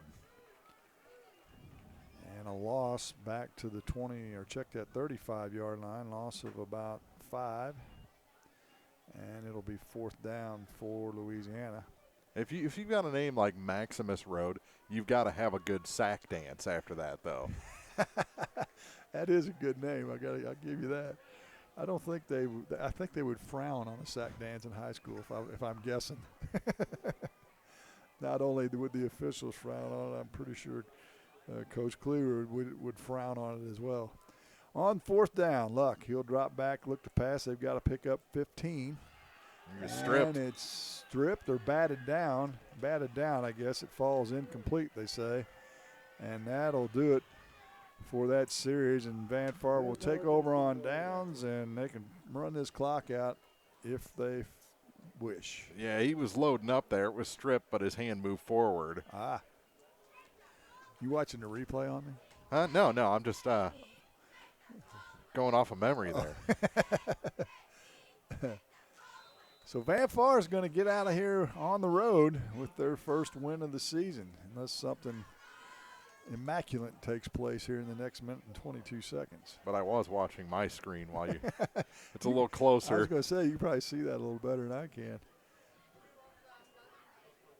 Same formation for the Indians. And we've got a whistle on a flag. Pre-snap penalty, false start. I think that's the first false start we've had all night, isn't it? Yeah. Usually you have 1 or 2 of those in a high school football game. Yeah, those can become a plague really quickly. Ooh, can't they, though? And those will talk about losing and coach's hair and putting gray hair on him. Those pre-snap penalties will do that in a hurry, for sure. So with the penalty, the clock stopped at 1:20. Actually, they should have put the time back on the clock since it was a dead ball foul, but we're fine with it. We're okay with that. 2 seconds. Now Johnson's going to roll out, and he's going to pass. You got to be kidding me. He throws it deep, and it's overthrown over the head of Holcamp. So much for running the clock out. I think Coach probably gave him 1. Don't quite understand that. They had a bunch of young guys in on the kick squad. Now this is the varsity offense back out there for sure. And it'll fall incomplete, and it'll be 2nd down. 2nd and 15 after the procedure penalty. 1:14 to play in the ball game. 28-12, Van Far R6 on top. Johnson now takes a snap, hands it off up the middle that time once again to Garland. He's had some success running the ball in there tonight. He'll pick up a couple. Looks like they'll give him about 3 down to the 37-yard line. And we're under a minute to play. So we'll get off about 1 more play, it looks like, if they run the play clock down. And that'll put a wrap on tonight's high school game of the week. Glad to have you with us. Been an entertaining, competitive game, as we predicted. But the Van Far Indians are going to head back to Audrain County, evening their record at 1-1 on the season. Johnson will fake the handoff, and he'll sprint to the sideline. Again, he wants to stay in bounds for sure. He's going to cut back. Maybe. Oh, my goodness. Don't tell me he's going to score. He is. 37 yards for Verdell Johnson.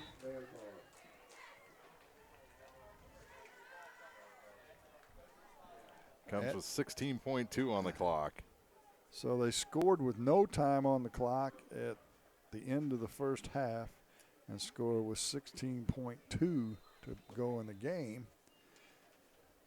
And, you know, some people might not like that, but you've got a team that's a new coach trying to build some confidence. You lost your first game.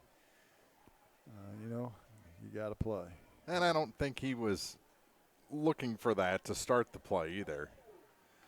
As the swing pass on the conversion is incomplete, falls incomplete. So with 16.2 seconds to go, the Van Far R6 Indians stretch their lead to 34-12. Yeah, we can keep it here. No, I don't think. I mean, that was just another one of those broken plays, you know, that's the third time he's scored on broken plays. We don't have any rushing stats, but he's got a busload of them tonight. I mean, just on the touchdowns, 3 of them, all was the first one 58 yards, 20 yards, and now 36 yards. So, and then we know he had a couple more long runs. One that was he stepped out of bounds at the 20. That was probably good for about 30. So he's well over 100 yards rushing tonight for sure. Plus, he's got 2 passing TDs. Yes, He's been in on every score tonight. So good work by Mr. Johnson. So they'll kick it away, and Louisiana will have probably one more play from scrimmage as everybody's ready to go, except for Van Far doesn't have a kicker yet. I think you need to find the tee. Well, they used the freshman earlier, but Maximus is back. He's going to kick this one away. With his golden boot. The golden boot. You always got to like these guys that have these designer shoes on, man. They're kind of awesome. Well, that kick short. Again, goes by Burris. He'll pick it up inside the 15. Now breaks it to the outside. Does a little shake and bake move out across the 20, or check that 30, to about the 33-yard line with 9.3 to play. So one more play from scrimmage for Louisiana. Let's have a quick incomplete pass. And that'll put a wrap on this ball game tonight. Glad to have you back, Mark Froelich. This has been fun. It has been fun, and 2 weeks worth of pretty good games. I mean, this one gets a little out of hand at the end score-wise, but I mean, we had a 4-point game last week, and this one was about 10, 16 points, somewhere in there most of the way. Yeah, it was. Louisiana wasn't out of it until the last series when they got stopped and then gave up the long run. But one final play here, again, unless it's an incomplete pass, and another snap through the quarterback's hands, and that's certainly going to finish off this game unless Louisiana wants to call timeout. Yeah, I doubt that. And they're going to let the clock run out, and that'll do it. Your final score tonight from Louisiana High School, the Van Far R6 Indians, 34, Louisiana Bulldogs, 12. Your halftime, or post-game show, I should say, is next on Eagle 102.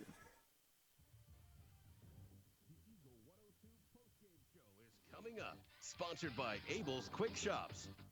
Here's one question that has no wrong answer. Are you going to choose the new Shell and Fuel Rewards card to be used at Shell stations, or the Shell and Fuel Rewards MasterCard that can be used everywhere MasterCard is accepted? With both, you save 10 cents per gallon, up to 20 gallons every time you fill up. And you also earn 10% rebates on your first $1,200 in non-fuel purchases per year at Shell stations. See? You can't go wrong with either. Visit www.shell.us/getrewards and apply today. At participating Shell stations only. Terms and conditions apply. As a farmer, you rely on rainfall to ensure your crop production, but sometimes the weather doesn't cooperate. Droughts can happen and do. Long dry spells can ruin your crops, but shouldn't ruin your life. With a pasture, rangeland, and forage policy through NAU Country Insurance Company and Bowling Green Insurance Agency, you'll be provided with the extra protection you need.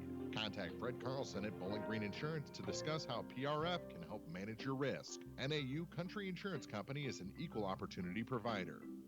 Is it time to renew, redo, or rebuild? People's Bank and Trust can help you make those home improvements without springing a leak in your budget. I'm Christine Rutherford, and we have loans designed specifically for repairs and renovations, along with home equity lines of credit. Stop by your local People's Bank in Bowling Green, and let's talk about how People's Bank can help you. People's Bank and Trust online at www.pbtc.net, or give me a call at 573-324-2525. Member FDIC Equal Housing Lender, MLO number 421603, NMLS number 407724. Bringing you all the action from the Eagle 102 broadcast booth, sponsored by Family Drug in Louisiana. Time now for the Eagle 102 post-game show on KJFM, sponsored by Abel's Quick Shops. Welcome back to Cunningham Field, where the Van Far R6 Indians come into Louisiana, and they defeat the Louisiana Bulldogs by the final score of 34-12. And Mark, maybe a surprise or two in that game as Verdell Johnson really put on a show. You know, we talked about him and his game-breaking ability, his athleticism in the pregame, and he proved us 100% right. Drops back and And, he might not have the best throwing arm. He might not have the football, mentality. More of a basketball player, more of a runner. But he's just such a good athlete that when things break down, he can just take off and find some space. He did that on the third play of the game, 58-yard run. Van Far led it 8-0 after the 2-point conversion. Louisiana actually fought back a little bit, scored on a 64-yard touchdown pass from Luck to Love. Their kick failed, and it was 8-6. And then Johnson struck again with no time left on the clock. That was kind of a backbreaker for Louisiana. They fought back to near even, and Johnson went in from 20 yards out with no time on the clock. The 2-point conversion pass to Schmidt was good. And they went to the locker room up 16-6. Then not much action early in the third quarter, but then Schmidt got a pass from Johnson from 20 yards out for the score. And Van Far led it 22-6. Crop goes in for Louisiana from 6 yards out. And you got to say, talking about Louisiana, they got into Van Far's territory, deep into their territory in the red zone multiple times in the first half. And we're unable to convert. Turnovers, three turnovers for Louisiana, 2 for Van Far, so, fairly even there. But they just couldn't, as you said in the broadcast, seemed like when they got to those key moments, they just got a little excited. And yeah, they're like a new puppy when they get there. Yeah, stuff went wrong. But Crop did score from 6 yards out late in the third quarter at the 124 mark, and they cut the lead to 10. But then 2 scores late by Van Far, a pass delay from Johnson from 24 yards out, and then Johnson's run right there at the end of the game. And they win it 34-12. Yeah, it's kind of like last week. Bowling Green fell behind South Shelby early, 14-0. They were able to get it to 14-12. Just couldn't get that 2-point conversion, and really never had another chance. South Shelby didn't pull away, but Bowling Green couldn't get over the hump. Tonight, they get within 2 points. Have a little backfire of a play on the 2-point conversion attempt, and just never really made much noise after that. That's right. And as you said, there are a lot of positives for Coach Calhoun to build on, but there are some things that they definitely will need to work on when he goes back and looks at this film. Well, the Verdell Johnson Show comes to Louisiana. He has a hand in all the scores tonight for Van Far as they beat the Bulldogs 34-12. We'll take a break, come back with more of the postgame show after this on Eagle 102. Here's one question that has no wrong answer. Are you going to choose the new Shell and Fuel Rewards card to be used at stations, or the Shell and Fuel Rewards MasterCard that can be used everywhere MasterCard is accepted? With both, you save 10 cents per gallon, up to 20 gallons every time you fill up. And you also earn 10% rebates on your first $1,200 in non-fuel purchases per year at Shell stations. See? You can't go wrong with either. Visit www.shell.us/getrewards and apply today. At participating Shell stations only. Terms and conditions apply.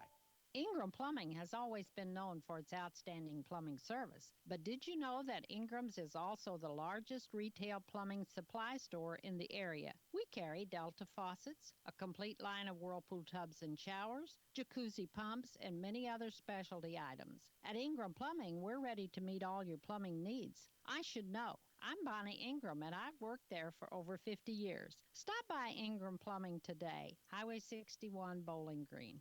The Mercantile Bank in Louisiana says now's the time to sign up for online banking and bill pay. You won't have to get out in the weather. With online banking, you can bank day or night from your home, office, or anywhere with internet access. Check account balances, view checks, and much more. Stop in today to learn more about online banking and bill pay at the Mercantile Bank, downtown Louisiana. Your hometown bank, member FDIC, and equal housing lender. Hear all the action from the Eagle 102 broadcast booth, sponsored by Family Drug in Louisiana. Our final here, Van Far R6, 34, and Louisiana 12. So Van Far evens their record 1-1. Louisiana falls to 0-2 after the first 2 weeks of the season. And we've got some out-of-town scores, Jim. Yes, we do. And these are all second-half scores. Some of them may be a little bit behind the times, but we'll give you what we've got. Palmyra leads Bowling Green 28-14. That was in the fourth quarter. Alton over Quincy 7-6. Macon over Highland 38-20. Centralia defeats Clark County in a little bit of a surprise, 14-12. Monroe City over Brookfield 22-6. That's in the fourth quarter. Paris leads Salisbury 20-0. Quincy Notre Dame over Rock Island Alleman 21-17. That in the fourth quarter. South Shelby over Putnam County 22-7. Mark Twain trails Milan in the fourth quarter 37-6. Jeff City leads Hannibal 20-6. That's late in the third quarter score. Auburn over Pittsfield Griggsville Perry Co-op 34-0, and that's the final scores that I see. And Clopton-Ellsbury. Oh, that's right. Clopton-Ellsbury defeats MMA 42-7. Let's tell you where everybody is next week. We mentioned it during the broadcast, but let's remind you, Van Far will travel to Wright City. Louisiana travels to Brentwood. Mark Twain will go to Mark Twain in their first EMO conference matchup of the season. And Clopton-Ellsbury will host North Callaway in another EMO conference battle. And I don't know, do you want to know where we're going next week? I'm not sure yet, but I do have a final from Palmyra, 34-14. The Panthers defeat the Bowling Green Bobcats, so the Bobcats start 0-2. 0-2. You know, you dip into the two pretty good Clarence County Conference clubs, and two teams that are expected to be in the top of that league. So it's no shame to lose, particularly on the road to Palmyra. I'm pretty sure they'd like to have that game back from last week, though. Callahan should be back next week, and I think some other players are getting close to returning. So to basically hold your own against those two the first 2 weeks, I mean, be in those ball games, you got to be happy with it. Absolutely. So we'll wrap things up from here. Our final again in Week 2 action on Eagle 102. Van Far Community R6 Co-op Indians 34, Louisiana 12. Here from Cunningham Field in Louisiana. For Jim Ross, Mark Froelich saying we'll see you next week here on the Eagle 102 High School Football Game of the Week. You've been listening to the Eagle 102 Area High School Football Game of the Week. Tonight's game was brought to you by Bowling Green Chevrolet, Cellular and Satellite Center, Ingram Plumbing, People's Bank and Trust, Pike County Mutual Insurance, County Market in Louisiana, Bowling Green Pharmacy,